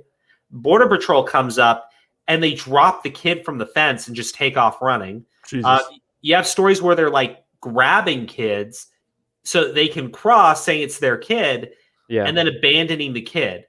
You have other stories where apparently right now a fucking terrorist tried going through the fucking border because it's open fucking season and he's been arrested and detained. So all this, like, here's the thing. All the stuff Trump said was happening was exaggerated. However, as of right now, it is all fucking happening. They do actually have terrorists going through the fucking border. They are grabbing children to use to go through the border, and they're being fucking brutal. So like to stop the Border Patrol from arresting them, they dropped the kid so Border Patrol would have to deal with the kid. Yeah. But like they Seagull dropped Says him from a don't fucking answer fence. That's pretty fucked. Dude, it's beyond fucked. Sorry, I'm gonna get him. He gave you 2, Donald. Yeah. First off, there we go. All hail Archpope Biden or perish. That's an option too. Oh, that is true. There is no migrant crisis in Boss Singh said. Oh, that's fucking great. That was good. That was fucking good. I think it's a big problem that Biden made like this huge statement that was pretty much, hey, anybody that comes to the U.S. From like the border, you are going to get a citizenship. And when he made that like as like a promise, I think so many people thought that was like actual fact. That's why there was like such a surge. And I think there was like a couple of immigrants that came from like Venezuela and Mexico that was saying like, why the news reporter was like, yeah, why did you decide to cross the border now rather than under Trump? And they were like, because Biden pretty much was like, we're going to get a free citizenship, that's just how it is. Yeah. Well, and like, I've always said this, right? Because I have family from the Middle East and everything. The process to come to the United States is very difficult, right? Oh, yeah. Meanwhile, you have people literally wait years to come to the United States who just continue to get pushed back and pushed back and pushed back because people can basically just cross the border illegally and get promised citizenship, right? Or believe they'll just be allowed to stay, right? So that's fucked up immigration over here to like this insane degree. But yeah, again, Biden holds a ton of fucking responsibility. Look, you can reverse Trump's policies, right? And it's not like a previous administration doesn't have a new one come in and reverse what they've done. However, there has to be like actual tact when you do something like that. You can't just say on day one, I'm going to change everything, because now you've opened up the floodgates and look, people like to say Trump was manufacturing a crisis at the border. And look, that's your opinion on it. It's whatever it is. That's not really what I'm saying here. Biden did manufacture this crisis out of total fucking ineptitude. He could have started to roll back a lot of Trump's policies, instituted his own, and handled things in a much smarter way. Instead, he took away everything, told people they could just become citizens, and everybody just started flooding through. Now they got like kids living under fucking bridges over here because they got nowhere to fucking contain them. The detention centers that everyone's freaking out about, right? When they were literally using the images of the cages that the fucking Obama administration built, Biden's fucking increased them because this is actually a manufactured crisis, but it was not manufactured intentionally. It was manufactured out of just sheer fucking ineptitude. So yeah, it's a real problem now. Anyways, that's my brief foray into politics. So we're moving on. No more politics tonight. Let's just talk about something that's highly political in nature because of the George Floyd riots and everything. The Chauvin trial, right? The what? The trial of Derek Chauvin. Yeah. I mean, like, I don't want to get into the political stuff so much. You guys think whatever you want to think politically. It's Boba Fett. Shut up. You guys think whatever you want to think politically, right? I'm not here to debate politics or talk about, policies or SJW, non-SJW, none of that. Just the facts from the trial, okay? Steven Crowder today uploads a video, right? The video is him trying to recreate the situation that led to George Floyd's death without the drugs, which is a very key factor here. Now, I said earlier when we started the stream, a lot of people are saying Steven Crowder's doing it so he can bait a ban from YouTube.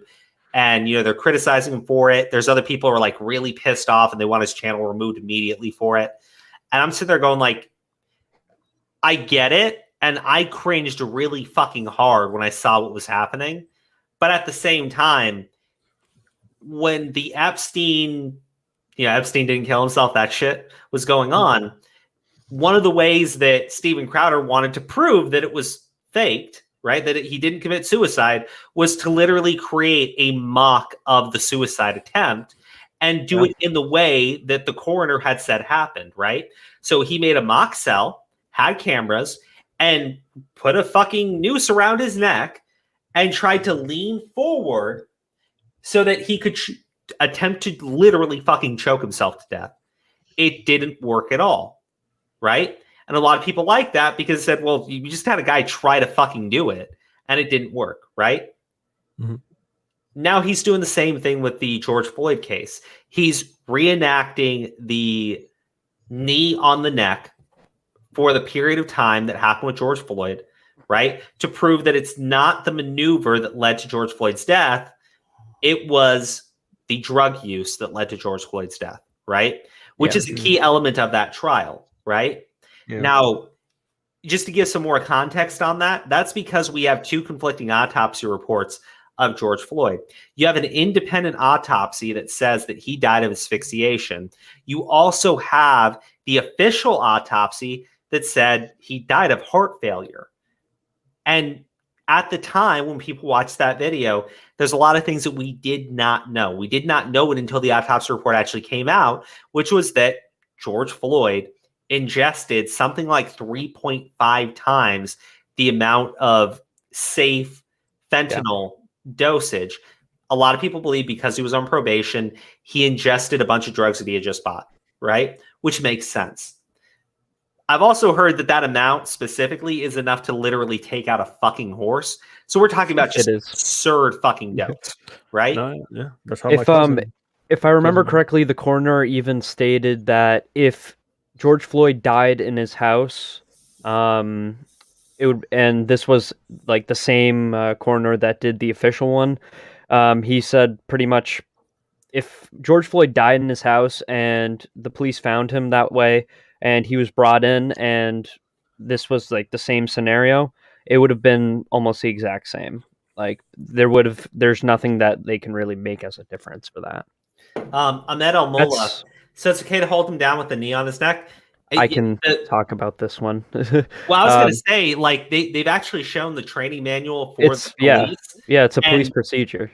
It's literally a cop procedure, Ahmed. Like, I know a lot of people don't understand that, but that's literally how they train the cops to restrain somebody.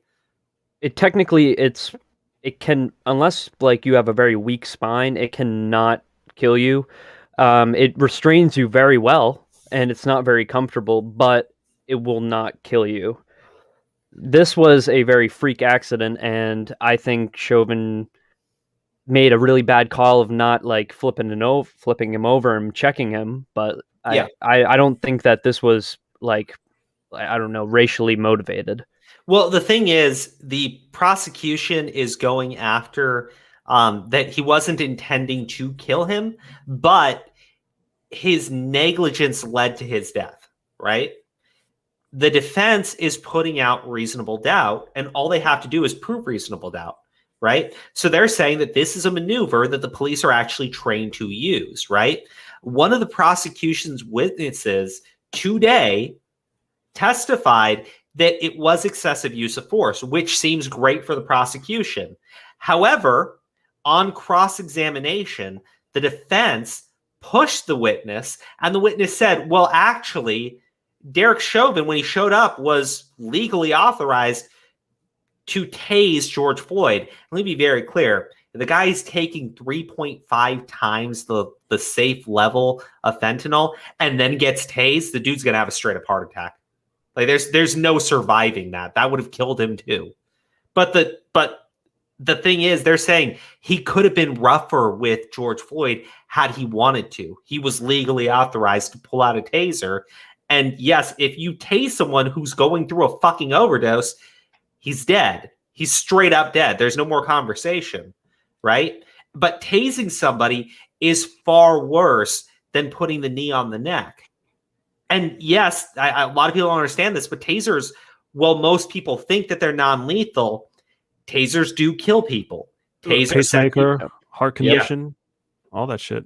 Yeah. So that's why taser actually would have been an escalation, and cops are trained about that too. But a lot of people who do not know this believe that tasers would have been non-lethal and the safe option to do. It's literally not, especially not somebody who's going through an overdose. But the problem is, to my understanding, they did ask George Floyd if he had taken any drugs. He said that he hadn't when they were arresting him, right? To my understanding, okay? So when the cops are arresting him, he starts to act up.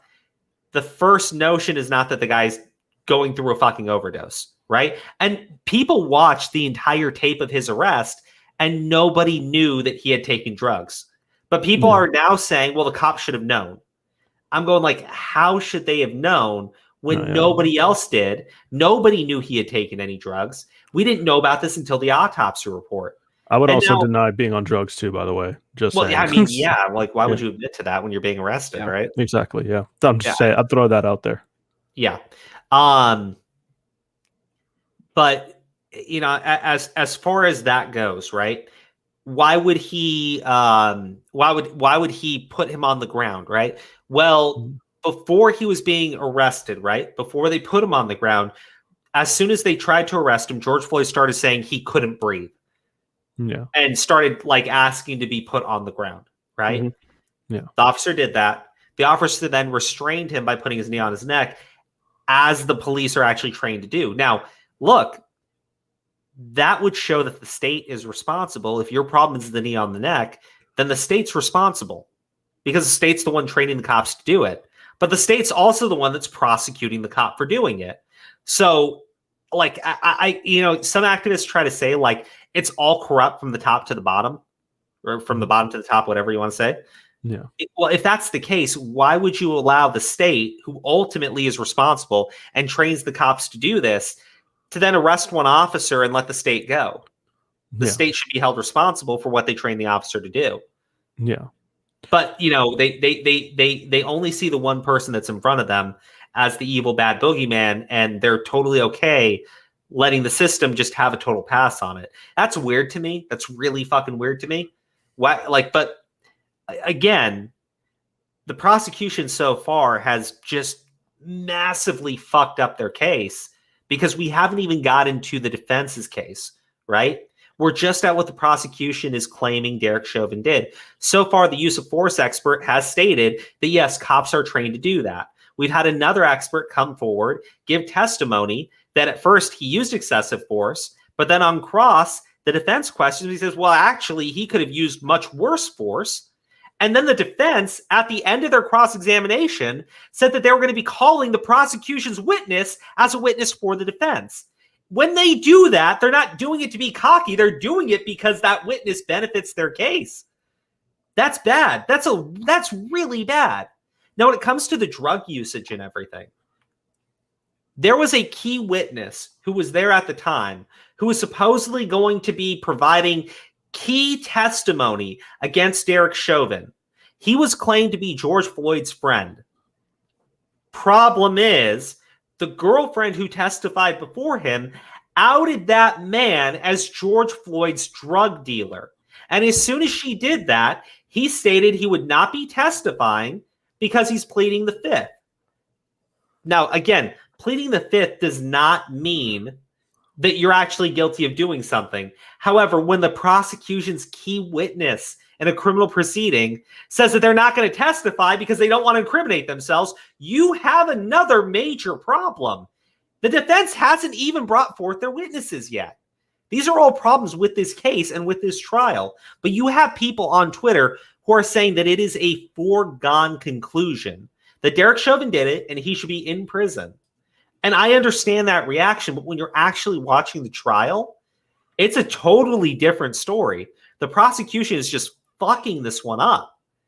Anytime they get something that sounds good, oh, Derek Chauvin used excessive force, right? They got a witness to come on the stand and say that. And then that same witness flipped and said that he should have used more force or that he was legally authorized to use more force.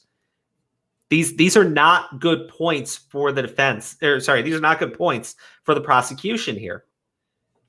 I think as of right now, unless something major happens or something major comes forward, Derek Chauvin's looking at an acquittal because he doesn't actually have to prove his innocence. He just needs to provide a reasonable doubt. That's it.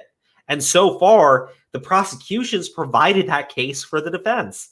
This whole thing is a fucking joke. But normally you would see the prosecution kind of like try to back out of this shit, take a quick plea deal and just be done with it.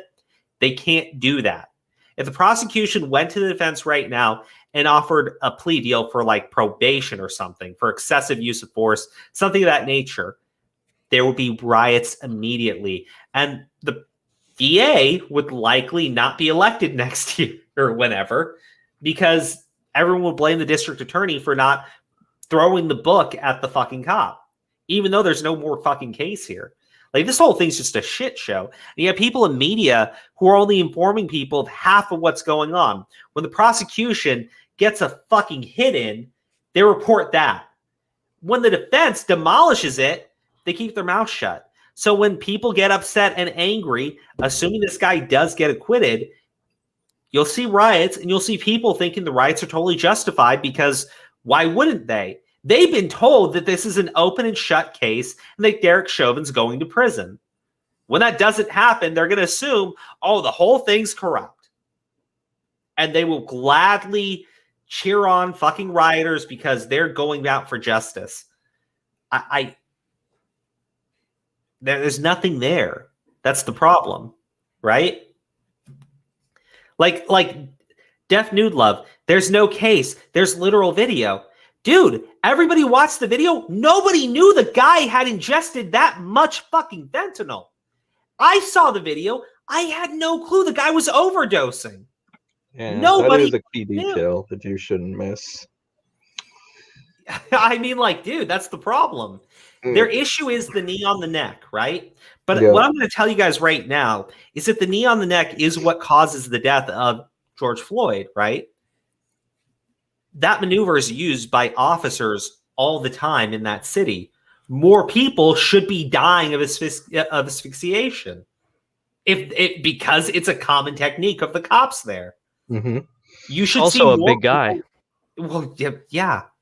But you should see more people actually dying of asphyxiation. That's the problem with the prosecution's case. Not because that proves Derek Chauvin is innocent, because it provides a reasonable doubt. That's all the defense has to do. They don't need to prove the man's innocence. They just have to provide a reasonable doubt. Acting like that doesn't exist, ignoring what's happening in the trial, and just saying, there's a video. I know what happened. You don't, because nobody knew at the time of the amount of drugs the guy took. Nobody knew at the time that this guy claimed to be George Floyd's fucking friend was actually his drug dealer. Nobody knew this stuff. So you can't say that there's a video and you know what's going on when we clearly didn't have this from the video. That's the problem here. The prosecution's going to say that the knee on the neck is what led to George Floyd's death. The prosecution's also looking at an official autopsy report, says the guy died of heart failure and he had taken a lethal dose of drugs. Now, look, you can say the cops had bad training. You can even say that had the cops gotten medical attention for George Floyd immediately, George Floyd would still be alive. And that's probably true. But nobody fucking knew that the guy was overdosing. People watched the video, thought the cop had strangled the guy to death. Mm-hmm. According to the autopsy report, that's not what happened. And the amount of drugs he took would kind of show that to be the case. I mean, I see Def Nude Love like losing his mind in the chat right now. He's just trolling. I think he's trolling you, dog. No, hold on. I see him losing his mind in the chat right now. But that's what trolls do. I know. But the thing is, that's actually how people are on Twitter right now. True. When you bring up any of this stuff, that's the reaction you get. And they're not trolling either. They're not trolling. Yeah. They're not trolling at all. That's the reaction you get, though. They don't care what's happening in the trial. They don't care the evidence is being presented. They don't care that the prosecution is mishandling this case to an insane degree. They've made up their fucking minds, and if they don't get the outcome that they're damn sure should happen, they just want to burn the fucking place down. And why wouldn't they? They already know what happened. They don't need a trial. I'm just saying, it's bad. What are they trying to get him on right now? Are they trying to get him on first-degree murder? Is that what they're second and third? Yeah. The most that they're going to get him on is probably police negligence. If that, maybe. Right? Sadly. Like, that's the thing. Like, if the official autopsy report had said he died of asphyxiation, then you at least have a case for third degree. Not second degree, but third degree murder. Right?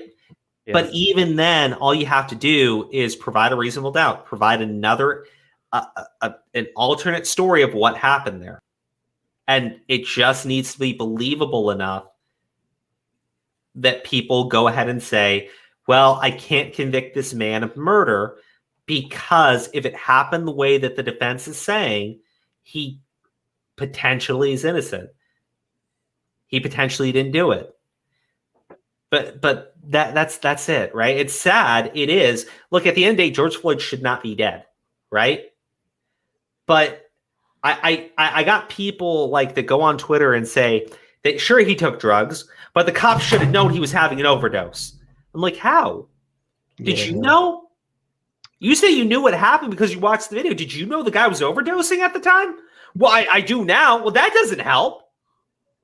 And the other thing they go where is like once he was restrained and saying he couldn't breathe, the cops should have gotten off of him.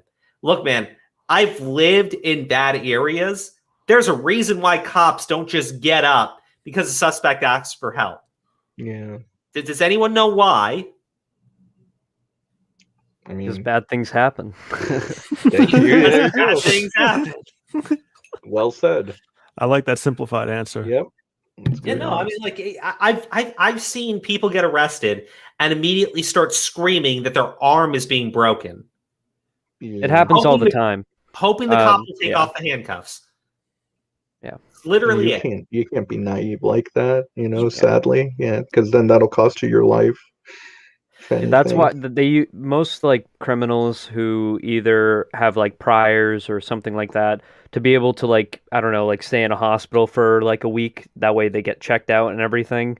Then they go to prison. That's usually what happens.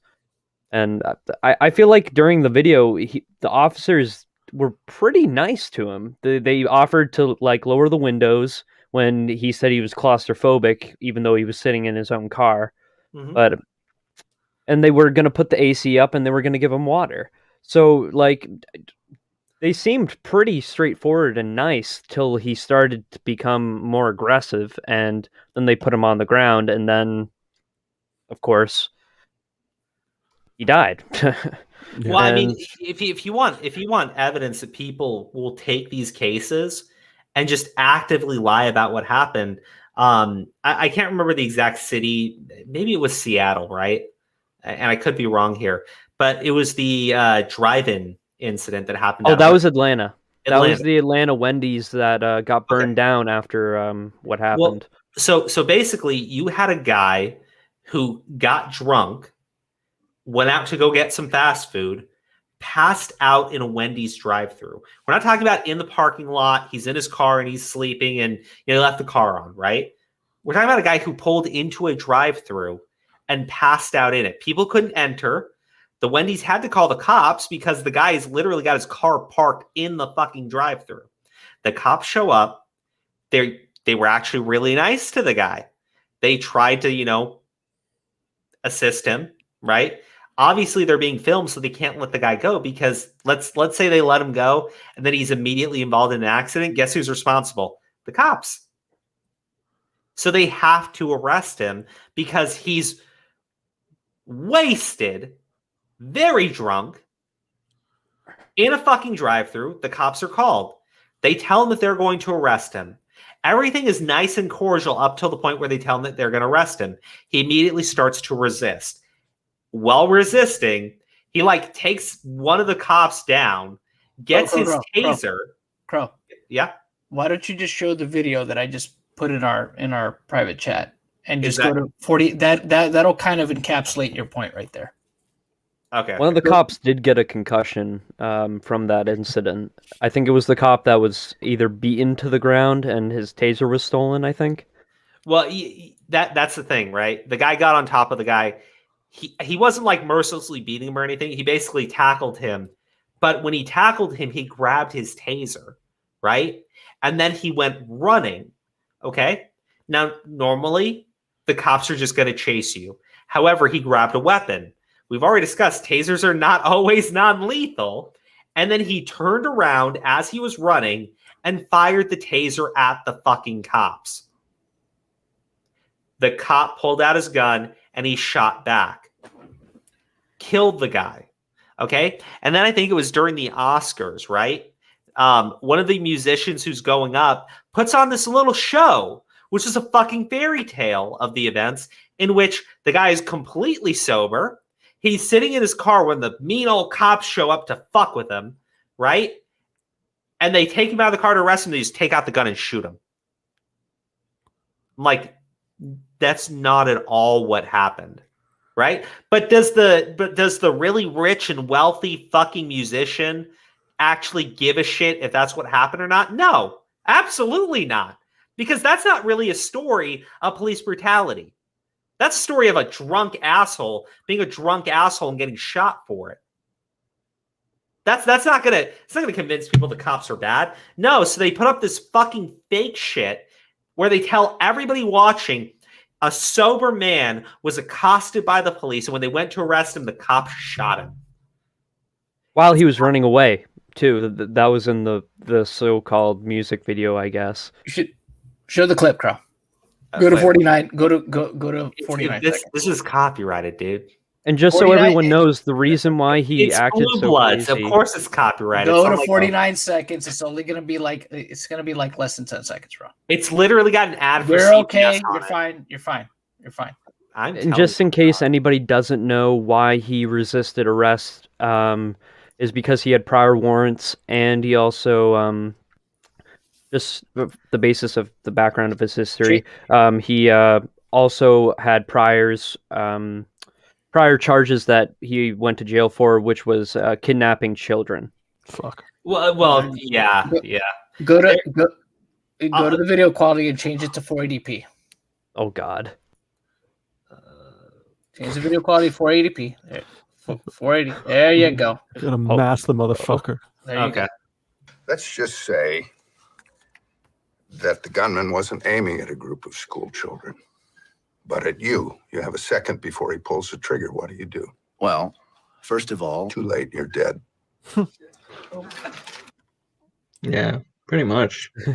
I mean, well, no, actually, that was the other situation that happened around the time George Floyd. You had a guy who was recently arrested for sexually assaulting a woman, right? He went back to her house. He had her kids in his car. The cops showed up because this woman who had just filed charges because she claims this man had been sexually assaulting her. The police are there because this guy's got a restraining order on him. They show up. They try to arrest him. He resists. He takes a taser, gets up, goes to his car where he's got a fucking knife. And the cop is telling him to stop the entire time.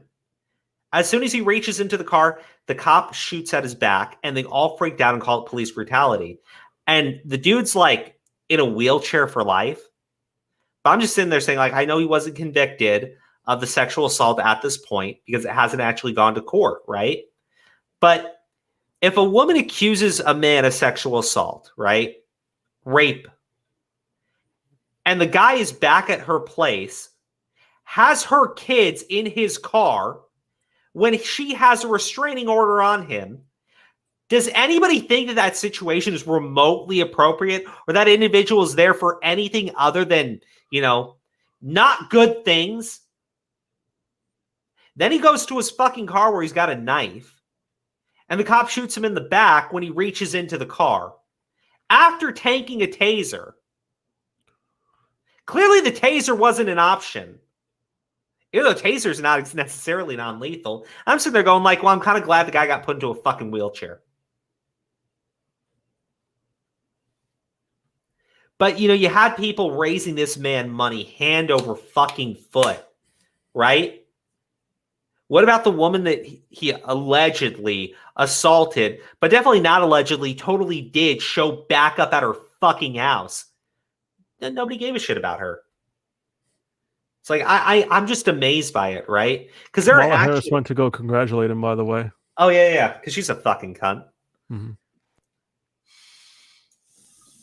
Wait, what? Kamala Harris went to go visit that fucking dude in the hospital when he's paralyzed, congratulating him that he's paralyzed, No. She said she was proud of him. I'm like, this fucking gross ass cunt said she was proud of someone who's accused of sexual assault and was at his fucking alleged victim's home. Like, what the fuck is wrong with people? Right? I feel like the best way to sum up that whole scenario is you play stupid games, you win stupid prizes. No. The best way to finish off that scenario is his dad is doing this interview, and the reporter asks him about the sexual assault case, and he goes, "Well, some people like pickles." Oh, I forgot about that. I'm like, oh my god, dude! Why don't you just say your son fucking did, and you don't give a shit? You gross fucking coward. Probably just very happy for the money his son finally brought in. His son's a dirtbag fucking lowlife.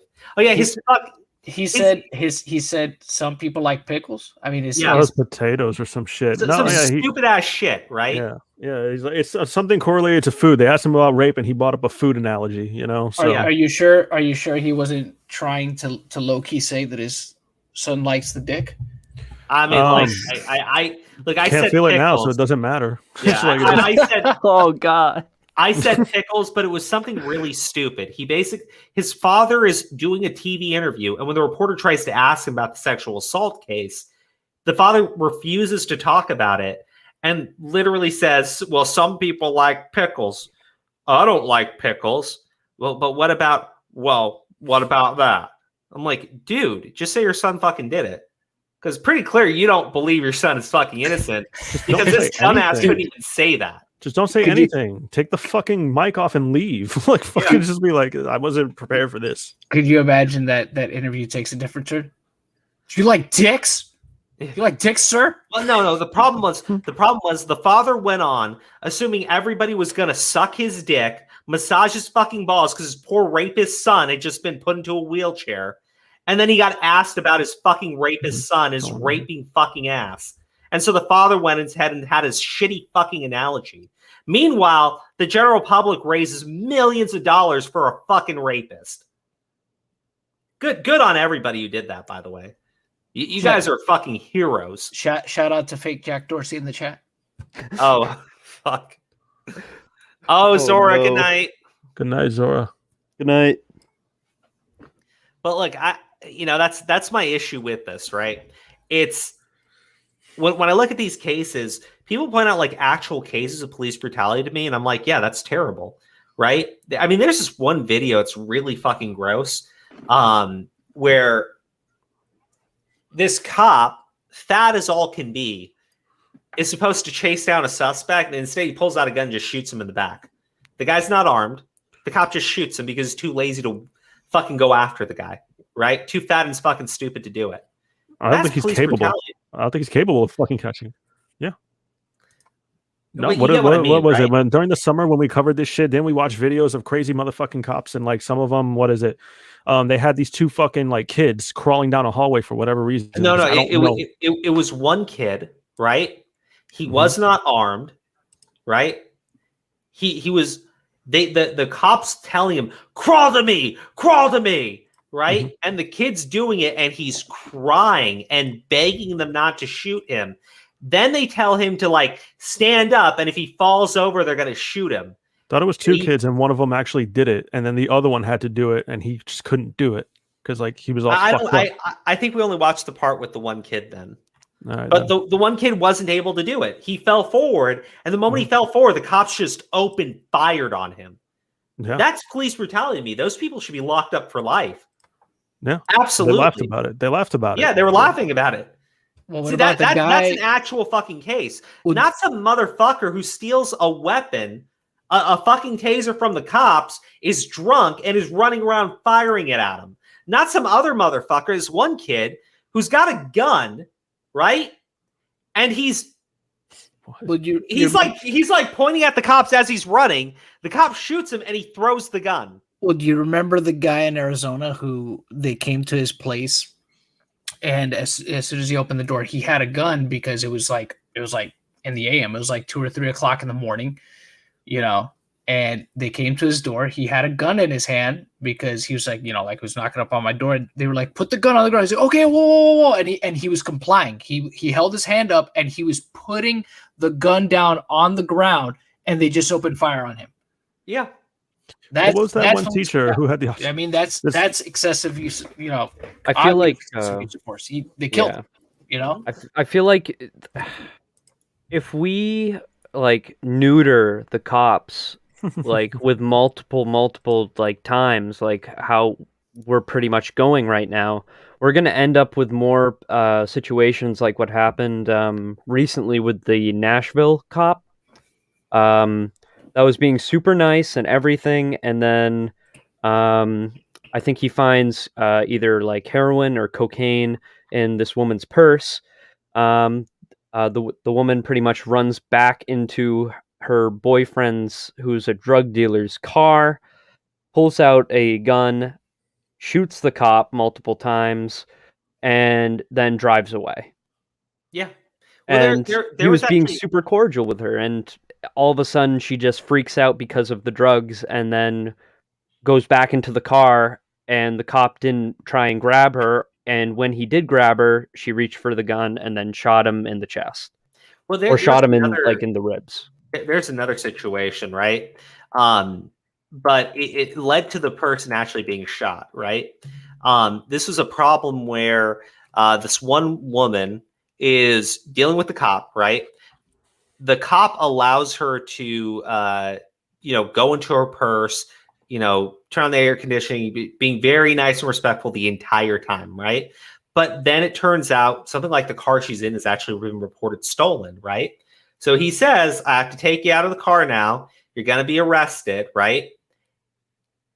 She pulled out a gun and the cop shot her. That was it. Cop was super nice to her the entire time. She didn't want to go to prison, so she shot a fucking gun at a cop, and the cop shot back, and the cop won the shootout. And then people immediately started calling her Breonna Taylor too. But the fucking police department, knowing what was about to happen, immediately released the body cam footage. Now, one of the things in the George Floyd case, the like district attorney, whoever there, refused to release the body cam footage, which led to a whole bunch of misconceptions as to what was actually going on and what was being said at the time. But that's why this police department said, "We're not dealing with that," and just released it immediately. Because that's probably the smartest thing you can do in that case. Because they were trying to paint this woman out as the next Breonna Taylor. Even though nothing wrong happened to her. She was literally shot because she started firing at a fucking cop. How do we get here? You're going over every summer event. Like, fucking, I just noticed that. Well, this isn't a summer event. This happened in March. That's what I'm saying. And you're going through the fucking 2020. Like, you're going through all the events, dog. Because I'm going through all of it because you have people that are just 100%. They know what fucking happened in the George Floyd case, even though they didn't have any of the fucking evidence at the time. Right. Right. And I'm showing, I'm talking about cases that 100% people were lied to. We talked about cases where the cops absolutely did use excessive force and just straight up executed people. Right. Yeah. There's a clear difference between these two. Yeah. Like this one's like the most shocking to me. Here we go. Oh, yep. That's the same cop. That's the Nashville shooting. Okay. All right. This is recent. Just come back. Yeah, this is the woman that that shot this cop, almost killing him, but he shot back and she bled to death while she was driving away. However, now I'm going to address the other problems. Okay, so you want my bag and all my belongings. So just step right back here. Weren't you just here, Crow? Can I use the restroom? And let you know it's being audio and video recorded, just to let you know. Okay. lets her smoke a cigarette. He lets her go into her car, even though it's a security risk to him, to get herself a lighter. Even I'll get it for you in a second, okay? Right there in your This is when he goes into the bag and even finds though cocaine. this woman has admitted to multiple crimes to this officer, like driving with a suspended license or without while doing so. Here, do me a favor, turn. No, hold Turn on. around. Don't put me in handcuffs. I haven't done anything wrong. Ma'am. No. But here's the thing, right? The bag again. You can see, like, he gave her a cigarette to smoke, right? It's Yeah. clearly not a dick officer, right? Because look, even if you're a good officer, I doubt you give the woman a fucking cigarette to smoke and let her go on her cell phone. He's right? a 14-year veteran of the department. That Is he this was where you with. just went for vacation? Nashville? Yeah, we were in Nashville. Okay. Oh, no. You're about to get paid. Look. Now, I can't show you this video once it starts getting violent. I can't show you even a blurred version so you could hear the audio of this video once it starts Video's getting on violent YouTube, because though. YouTube's terms of service don't treat channels like mine. No, yeah, you're right. It pretty much ends in the synopsis. It pretty much ends with the woman driving away with her gunshot wounds and him lying down, like I think either face down or on his back, bleeding out pretty much.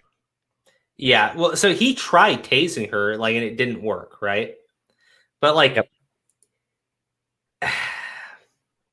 It's very finicky with tasers. That's why tasers aren't really, that good for like less than lethal, because it only takes like one prong missing and then what are you going to do? Like it's useless at that point, and then you have to change the cartridge.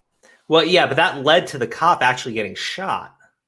Yeah, because he got so close and he pretty much let her go back into the car and didn't back away like how he was supposed to. So yeah. Yeah, now, like, the reason why I wanted to preface watching Steven Crowder videos because a lot of people don't understand why he would do that video. Well, at the same time, you look at just the rampant, nonstop amounts of misinformation that are out there in these cases, right? You got to show people that they understand, like, they were really trying to portray that woman as an innocent victim, right? Who had done nothing wrong. And it's like, it's pretty clear in that video, the cop is being beyond cordial to her. Beyond fucking cordial. And her response is to go fucking irate, get a gun, and shoot the cop. And then people wanted to portray her as this innocent, sweet little victim, right? You have plenty of situations like that. And for some reason, for some fucked up reason, right? Even though you have actual examples of police brutality, actual examples of the cops just straight up executing people, somehow you have a bunch of activists who keep honing in on the actual fucking criminals. And I don't get how that's possible. Like, they'll find a hardcore fucking criminal. They'll find a guy who was just arrested for rape, has a restraining order, has the rape victim's kids in her fucking, her kids in his car. And when he gets shot, they want to raise him millions of dollars. I don't get it. I don't understand. They keep honing in on the hardcore fucking criminals. Black Lives But Matter they keep needs to doing like it. do a background check, man. Like Something. Just don't jump into every fucking story. it just like they jump into like these peaceful protests before they get like the full story. And Dude, that's they what's they, causing things. they jump into these cases faster than Deaf Noodles jumps into a rape accusation. That's right, a great so- analogy. Oh, I didn't see this one. Oh, is this new? No, this is Steven Crowder trying to, Yeah, I meant like, was this just streamed? Yeah, this is today. Oh my, I missed this one. Okay. Like, the only thing that I appreciate about this video, honestly, is that he's got the cops with these fake 70s porno mustaches. You got to give him credit for that. He set this up well. He set this up well. And I muted the audio. Do you guys want to hear what they're saying? I guess we can. It's not copyrighted, is it? No, He won't no. strike us. No. Bro, that'd be fucked up. Stupid crowd So strikes. let me know when you guys are ready to All start. right, I'm ready to go when you are. Yep. He's got to pee. How do you think George Floyd felt? Stop it. Well, I'm just saying. Well, hold on a second. They didn't say they started the timer. We're ready when All you right, are. ready? And 3, 2, 1. Okay, all right. So Timer Neil down. on- Neil. Neil on my neck here, shoulder. Up. Pause the timer. Oh my goodness. It's okay. There we go. All right, now I'll roll it back. It's actually more uncomfortable for me because I have a bad shoulder. So my left shoulder right now is popped out of the socket. But It's that 5 seconds in and you don't like it. Well, no, of course I don't. Already complaining. Hey, you know what, Dave? Sometimes you deserve to be arrested. That's true. He's specifically meaning you, Dave. No, I think my response is agreement. I think they were lower on the legs there, Brendan. Yeah. I'm not sure. I think they were more like on the hamstring area. Okay. All right. There you go. So uncomfortable position for sure. It's supposed to be a restraint. Stephen, can you talk to us a little bit? Can you breathe? Yeah, no, just I fine? can talk to you. I have more of a spasm in my neck because my neck's been sore for a couple of days. Okay. Like I said, what really hurts is my left shoulder just because of a nagging shoulder injury and the fact that Tokunawan put the cuffs on my forearms, not on my wrist. Again, he did that? Yeah, he put them on perpendicular He did it on to purpose. where my wrist goes as opposed to actually putting them. So he made it needlessly unpleasant. Thanks for that, Tokunawan. Is this how he was cuffed then? Do we have it properly? I think it was properly. Well, I think what he's saying think is they that cuffed his is properly. worse. Yeah. I think Stevens they is cuffed worse. Floyd properly. Okay, so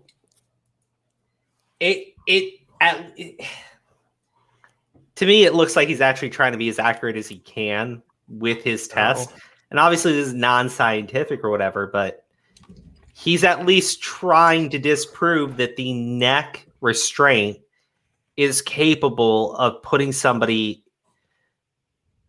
in the morgue, right? He does it for 9 minutes, right? Because a lot of people said, well, yeah, the restraint is wrong and they shouldn't do it, but the amount of time Chauvin was doing it is the reason why he suffocated, right? So he doesn't do it for like 9 minutes straight. Hold on, let me. Never on his neck, knee was on the shoulder blade. That came up during the trial. One of the prosecution's witnesses couldn't definitively say, based on the body cam footage, if the knee was actually on the neck or if it was on the shoulder blade. So I would say I think that's kind of irrelevant for the test he's doing because Crowder's taking it on the neck. I get what you're saying, Alexandra. I'm just going by what was actually talked about during the trial. The witness himself, or herself, I forget, said that they could not definitively say where the neck, where the knee was actually placed, whether it was on the shoulder or the neck.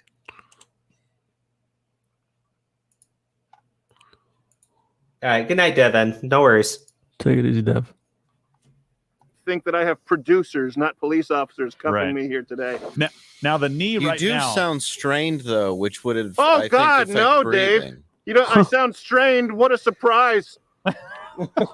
Well, now Look, definitely for will. people watching, I'm Real quick, I want to address a couple things. First off, Seagull says, thank you for the super chat. Selectivism is profitable. Got to get that grip because everyone knows money is greater than principles if you're morally bankrupt. That's not incorrect. No, he died of respiratory failure, I thought. The official autopsy report is heart failure. The independent autopsy report that the family paid for said it was asphyxiation. I'm not saying this is 8 pleasant. minutes in. I'm asking, would this kill someone? Right now, and Well, we it looks don't know like, yet. It looks like his right knee is on your back more than Chauvin's was. I'm not sure if that's exactly where his knee was for Tokunawan. I'm not sure. Do we have a There's new evidence coming in, so I don't of really his know. low back? Well, I can pull obviously the it's on, right? photo back Yeah, up. pull and the then- photo if there are any changes. That I don't need want be to made. cover up the Okay, screen. yeah, that's fine. Yeah, good idea. I was just seeing somebody. Here, I can put it in the lower third. Give me a Not on the. Oh wait, hold on a the second. show Why am here. I doing this? George Floyd was able to move his head back and forth. So Yeah. Hey, you know what? Tokunawan. Let's also, because now they're saying it was on the neck and shoulder. Let's move the knee to a little more. It was more. No, it wasn't on the shoulder. It was across the shoulder Wouldn't blade. you have to restart the clock? No. The still point going. is Keep they it- did both positions. Most the of the time was pressure. on the shoulder and the Gotcha. back of the Yeah. neck. So Chauvin would have to move just like that as well. He would move to reposition. My the point photo is, your there. breathing does sound strained, which if somebody is on fentanyl, that could be deadly. Yes. Yeah. So this is Yes. a submission. This is correct. not a submission, but this is I a guess, position Dave, of I don't restraint. understand your point. Do you believe that if someone's on fentanyl, they shouldn't be restrained? I guess my point is if you do think somebody's on a lethal narcotic and you know that this can affect their breathing, They it may didn't. not be the They best didn't know situation. that. They knew he was said on. he didn't take drugs, Dave. Yeah, they knew Well, of he had. course he said he didn't. They knew that he Dave, had something what are you? in his But system. Dave, so what is your suggestion that they should have known that he was on 4 times the dose of fentanyl? Well, no, and they then what? shouldn't have Not known restrained him. What I'm telling you is this: Jack Dorsey says This it's is an inaccurate test unpleasant. because Steven Crowder didn't take But that's fentanyl. it. Unpleasant. If he Yes, even so it's took like a prison. smidgen of that, he would Well, probably depends die. on- Well, there's a I lot mean, of even if he unpleasant- didn't Move it die, back he'd to be my neck heavily if you fucking get the addicted picture, to an whatever you guys opioid. think is. Well, he has a is heart close enough. condition. I don't want people to So say he's- that Oh, I'm not God, doing it. yeah. So Yeah, I I think that's. Oh, I think that's people are going more to say than what- plenty. Yeah, they're. I think you're yeah, fine right there. right where that knee is. Right That there. seems to be from this Pretty angle close. the proper position. Yeah, I don't remember if he had his right knee on his low back, is what I'm saying. So that's the thing that I think That's is a the little part bit different. too that the is right different, knee? Yeah, I think that right knee. I don't know. Just leave it where it is for now, because if anything, don't it's know where he worse for you, Stephen, because it's constricting breathing more by having Oh, it well, there, have fun with the than it would have been. deer on Yeah, no, this Floyd. is probably worse. If, But his, with the if right you're knee. saying Spare that the his right goats. knee was on the Spare the ground, that would goats. be less weight on Floyd. Right. So 6 Okay, minutes to leave it go. there. My point is, does he feel any straining from you? Does he feel anything that would indicate that you're suffering? I don't At know. Hey, all. token out. Hey, yeah. And by the way, I don't think the guy was on his legs for the whole time either. I Right? don't know. I Wasn't can't he on tell there for you. only a portion of the He time? was only on there for a portion of the time, and then he was holding his legs more with his hands than anything Okay. else. So, All right. Yeah. So how long was that? Just let me. Should we do that? Should we have Brennan do that? let's wait a couple more minutes to do that. If you're. Oh, great. Yeah. So listen, I mean, this is uncomfortable. Don't worry, This you is a only have painful 8 thing to minutes, do. 30 seconds left. So token out. Let me ask you this. Can you? I mean, what do you? What do Okay, you guys? so You guys doing okay up there? Make sure he shouldn't be sitting on your calves. Down. No, he's not Sorry, sitting on my hold calves. on. He's sitting on my is like hamstring. sitting on his calves. He should be more propped up. Oh, okay, so He looks like a coked out Irish Hold on a 70s second. We got to read this super chat, and I'm pretty sure they're referring to Condor. So, requesting to test this out on you for educational purposes. Well, as you can see, it's $6.69. Ooh, getting How dirty. did you even get that? Is that even possible? Getting dirty. Getting dirty. Thank you, Noxin. All right, let's keep going.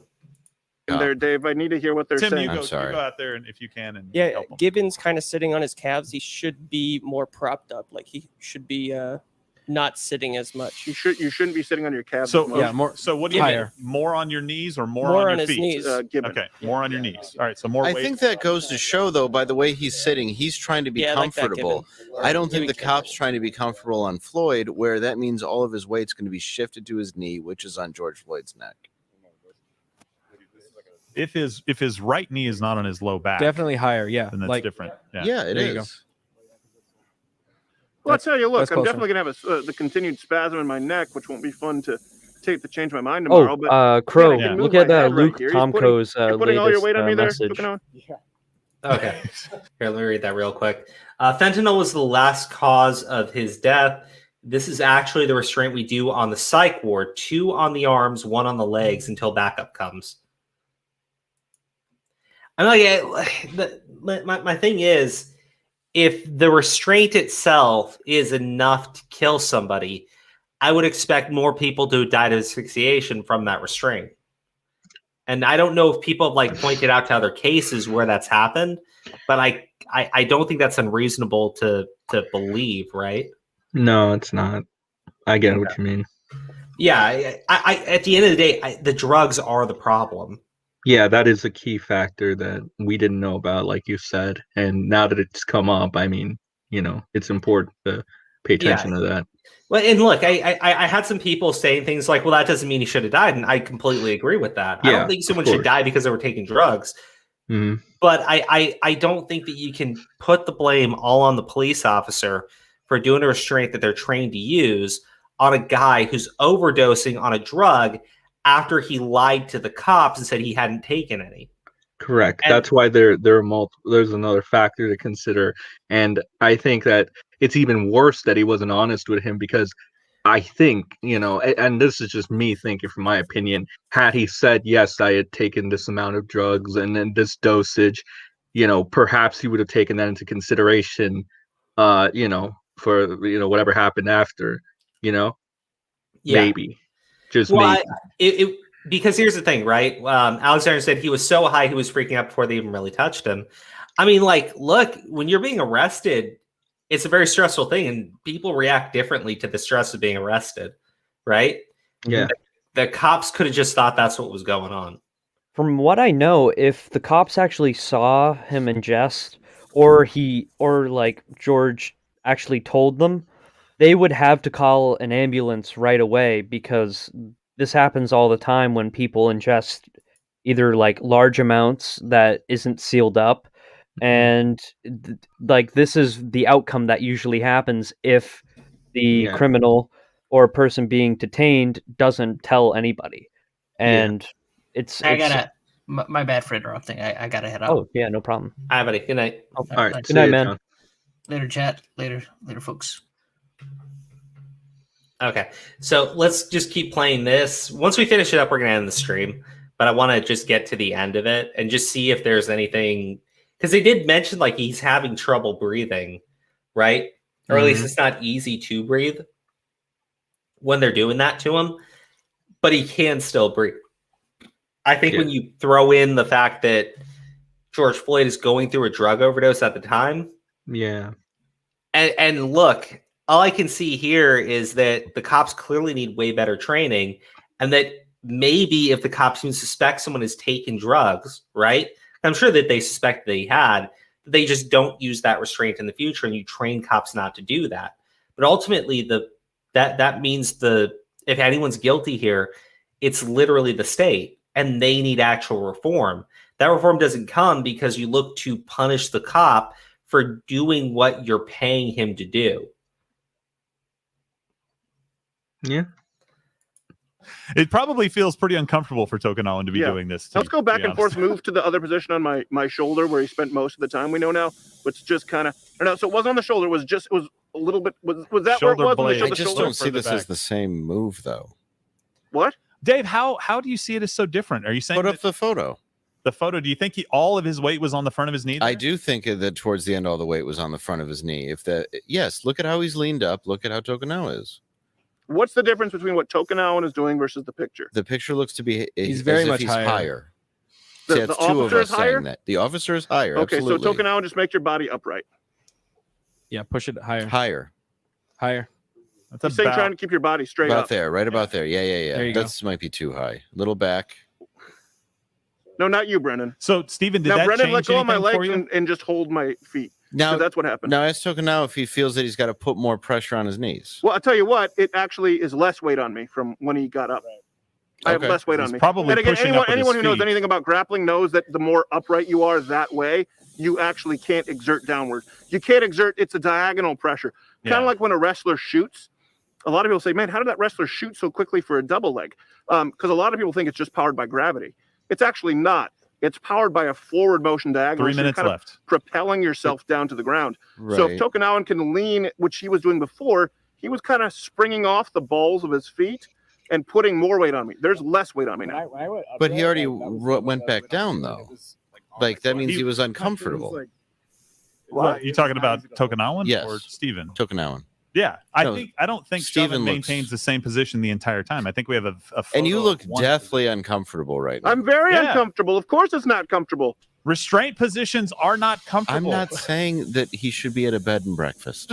I'm just pointing out what I'm looking at. Well, so here's the thing, right? When Can't an I officer just play restrains- some side of this? You can play that, right? But you have Jeez to- I just don't Louise. understand What's when the we point? decided that violent offenders who are resisting arrest are supposed to be entirely comfortable. What I am saying is this is uncomfortable. think- If I demanded to be put on the ground and kicked a cop, this seems like getting off easy and would be entirely appropriate. Look, 2 minutes to go. let's, you know what, move it back to my neck since some people still believe that's a thing. We're not in this to hurt you. Well, kind I of. am. Well, Just because it's Steven. I haven't worked for him that long. Steven doesn't realize there's a lot of people out there right now that hope Tokunawa makes a mistake. Oh, there's like millions. Well, that's I true. think that's a little high up now, right? That's on my head, not my That's neck. more Yeah, on that his is head, high up. yeah. But see how he's shifting. Well, so was Tokunawa, Chauvin. exactly. Cops don't just sit there and maintain the exact same position. They move 90 around a seconds. little bit. He just shifted weight from, by the way, my neck to the back of my head, where even in early UFCs it was illegal to strike, Dave. Yeah. I hope this is enough for you. I We're giving you a don't hard see time why a little it's all bit. on me. I know, you're fine. No, I think what we're showing here is that, look, somebody can do just fine in this position. It's uncomfortable, but it's not going to kill them, right? It sucks, obviously. No. What I will actually go further than that.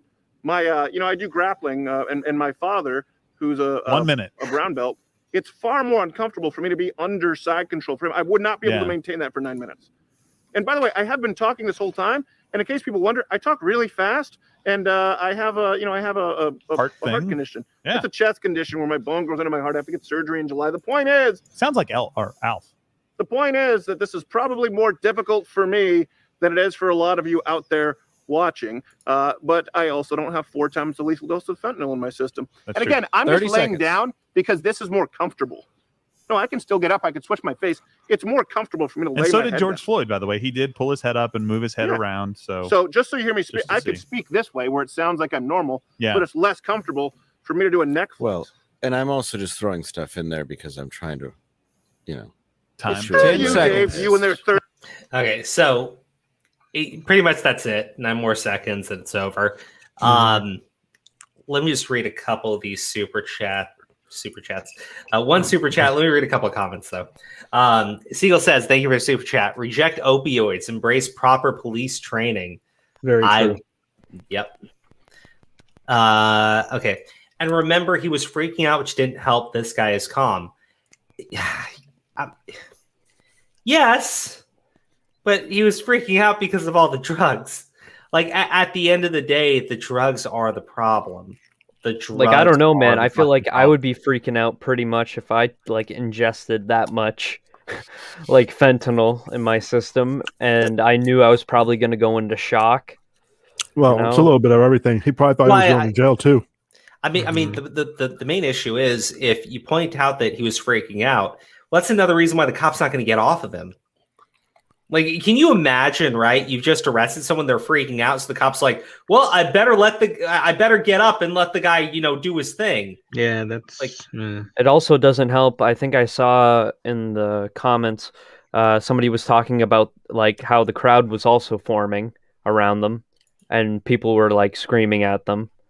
So Well, they, I mean, look, it also if- has to be if taken the into cop got account. up, if the cop got up and George Floyd gets up, overdosing, tweaking out, and charges at the crowd, don't blame the fucking cops for that. No, I mean like the crowd, like it also can be taken into account that they may have like maybe not checked. I'm not giving them an out for this, but like they had to also deal with crowd control around this whole situation that was happening. That they were sidetracked and focused on the crowd rather than the detainee. So Yeah. Because they didn't know that he was overdosing at the time. Yeah. Which Like my point is, I don't think that Crowder is proving that everything went down honky dory, right? I think all he's done is shown that specific restraint is non-lethal, right? Mm-hmm. And what someone else pointed out, and they did it during the video too. So people were saying like Chauvin is partially leaning on a car at the same time to support his body weight. This guy's not doing that. I don't think that really matters too much, right? At the end of the day, the move itself is non-lethal, right? There are situations where it can contribute damage. to someone. Yeah, it can contribute to something more serious, like in the case of someone who's having an overdose. Look, if they had not restrained, if they got medical attention for him right away, probably George Floyd would be alive right now. But they have no way of knowing he's going through an overdose. When they ask him, he lies about it. So there's nothing they can do to say he is or isn't. And as Condor Commentary says, when you have a crowd of people forming around you, your attention's not on just the guy that you're detaining. It's also on the crowd that's forming around you, because that can turn into a bad situation too. But Yeah, I they were understand. violent, weren't they? The crowd? I don't think they were violent. Like, I don't think anyone actually charged at the officers or anything like that. Mm. It's a shitty situation in which a bunch of things led to a very shitty outcome. But when the goal is to prove that the cops are negligent, again, the prosecution has to prove that. The defense just has to prove reasonable doubt. So far, watching the watching the trial and watching the prosecution's case against Chauvin, the prosecution's provided so much ammunition for the defense. I don't think this is going to turn out the way a lot of people think that it's going to. Ben Shapiro said it best. He pretty much was like, this is probably going to be an acquittal because of the damning evidence that they had at the time, even for Chauvin, and it was going to probably cause a lot of backlash in the BLM movement and probably cause a lot more, I guess, protests. Well, I was pissed that we didn't know about the drug usage while people were freaking out about this when it happened. I kept on asking for the autopsy, but I couldn't find it for the longest time on any sort of news platform. They kept it under wraps. That's the problem. And that's the state's fault. So I think any state damage would probably. Well, they also refused to provide the body cam footage, which only led people to theorize and speculate as to what had happened. Boba Fett, thank you for the super chat. This is for convincing me Chauvin's innocent. GG. I'm not saying that. No, not 100%. More like there's a 75% chance that it's a possibility. I'm saying right now, the prosecution, the way that they presented their case, the fact that the testimony from their own witnesses is being used by the defense, and now the defense is using one of the prosecution's witness as their witness, and also one of the key witnesses for the prosecution has just refused to testify after he got outed as being George Floyd's drug dealer. Well, This is not good for the prosecution. And I'll just put it like that. Yeah. You good? I'm gonna ask something and then I want to say something, but finish your statement so I can do that. Yeah, we're gonna be wrapping up here. What do you want to say? What would you want to ask? First, I'm gonna ask you, I'm like, do you think it would have made a difference if anyone knew that he was on fentanyl? Yes. You do? Yeah. Yes. Yeah. I see it as an inevitable thing that people were gonna just run with anyway. Because I don't like how he had a Superman style funeral where people were showing up that never knew the man. I mean, they're all fake as fuck. They were comparing him to Jesus. Yes, they That's were. what I know. Well, they used him essentially, right? They used his death as a justification. That's what I'm saying. They would have found out he was on fentanyl, and they would have been like, "Oh well, whatever." Well, this is like a story I think that the I problem is you wouldn't have seen so many people already jump to the conclusions that they had because it lasted for a long time. The fentanyl stuff didn't come out until like a month after, and people were already rioting. Some people were saying that he was on drugs and shit because I remember us hearing shit, but we didn't know specifically. Yeah. You know, well, it was reported that he had taken drugs, but there was no autopsy report. Yeah, exactly. So I remember that. Now, no, I'm just gonna say because I'm like, but yeah, a lot of. Go ahead. Go ahead. I also with the comment from Jess Carter, Narcan is something that the cops do carry. So relating to the question that you had, that if George actually said about like having drugs or taking a large copious amount of it, and they would be able to be prepared to administer the Narcan at the moment notice that he goes into shock. I meant like if people found out he passed from fentanyl, like would the riot still occur? Oh, in the very beginning, if they released everything and was like super like open about it, I think there would be a lot less damages that would have happened. That's a possibility. I think people were going to riot regardless because they wanted to, because they do it a lot now. Yeah. Especially like COVID being locked down and everything.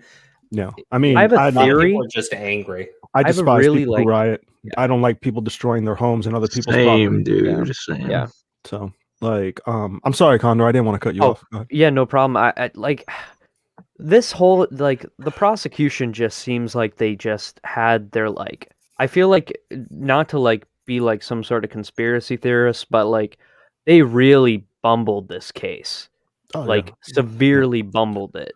And it's almost like they meant to do it on purpose just to cause more like reparations from like all of these movements. All right, so here's what I'm going to say because I'm just going to have my stupid ass take real quick. But a lot of unfortunate shit happened. Whoever's fault it is, I don't know. I'm not here to point fingers at anybody for shit. Everything's unfortunate. Nobody should have had to die, and people should have never used this man's fucking death as an opportunity to seize whatever the fuck they wanted to do. Fuck everybody who did that. Okay. Second of all, Jess Carter, I wanted to actually say, you know, I'm glad you're all right because I saw you in chat back and forth. Like, fentanyl is one hell of a fucking drug. I would never recommend anyone to fuck with it. A lot of people I know died off of it. My cousin died on it. No, he didn't make it. He I'm died sorry to in hear his that, fucking, buddy. No, you're fine, man. Like he died in his fucking parking not parking lot. What the fuck am I trying? Driveway. Parking He died in garage? his fucking driveway. You know, he died trying to walk into his house. He died right there on his fucking lawn. You know, so Jess, I'm glad you're okay. Anybody else who's on fentanyl, I suggest get the fuck off. Never fucking try it. That's my takeaway from all this shit. Learn from this bullshit. Don't run with bullshit. Don't destroy your own fucking home. Don't destroy people's property. So that's all I wanted to say. Yeah. No, I think everyone can back up that message. Real quick, you said to bring it up, and I'm bringing it up right now. Everyone, if you can do us a favor, there's a new YouTuber that, and by new I mean old YouTuber, but good friend, 224 Vic. Make sure you guys check out his channel for all the anime media content. I haven't even seen the Godzilla Kong reaction. Somewhere on. I'll save it for later. Yeah, You still need to Pokemon battle the dude. Remember, Chris? I do. I do. Crow, I have an important Crow. announcement. Sub to my boys Crow, Sen, Or, and Condor. Have a nice night. Thank you, thank you. Noxin, the Appreciate pessimistic that. Raven. You're so cool. Yeah, appreciate you, man. I'm sure that I've upset certain people with my with some of the comments I've made tonight, but like I've always prided myself on calling things how I've seen them. If you really disagree with what I've said, you can leave a comment after the stream is up, and I might even respond to you. Hey, if you disagree with Crow, you'll be all right. You know, like it's, I'm no not one gonna has hurt to. them. The world you'll be keeps all right. turning. The sun goes back up. People can come here to disagree with us, and like it'll be fine. Like there's no need to get worked up about it. Why do you make it sound like something bad's gonna happen? I don't know, but I gave us our outro. So. I appreciate that, but Oh, is it what I think it is? Absolutely. Oh yes. I'm low key making this our official outro. I'm slowly getting there. we can't do that. You don't even know the person that uploaded it. What? I'll just make the cover. I just need to get the lyrics and I'll make the cover. My name is Richard. Have a good night, everybody. Darkside Phil. Good night. Oh my god. I really need to make this fucking money. I need that money. I really do. I need that money. I'm done. Why am I poisoned? What? Why am I toxic? Got this fucking why am I toxic? Got this fucking Phil's a faggot. Phil's fat. Phil's a loser. Phil's a loser. Phil's a faggot. Phil's fat. Phil's a loser. Phil's a loser. I just can't do it. I just can't do it. I just can't do it. Why are you doing this to me? I just can't do it. Real talk, why? Anybody who says they have bad luck. Anybody who says they have bad luck.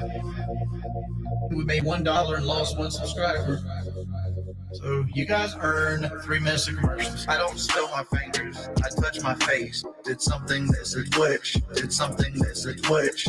Got no bitch in my blood. 0 bitch in my blood. Honestly, straight lies in people's faces. I don't spill my fingers, right? That was my depression. I need that money. Pay my bills, electric bill, the internet bill. That was my depression. I need that money. Pay my bills, electric bill, the internet bill. I just can't do it. I just can't do it. I just can't do it. Like, why are you doing this to me? I just can't do it. Why am I toxic? Got this fucking why am I toxic? Got this fucking Phil's a faggot. Phil's fat.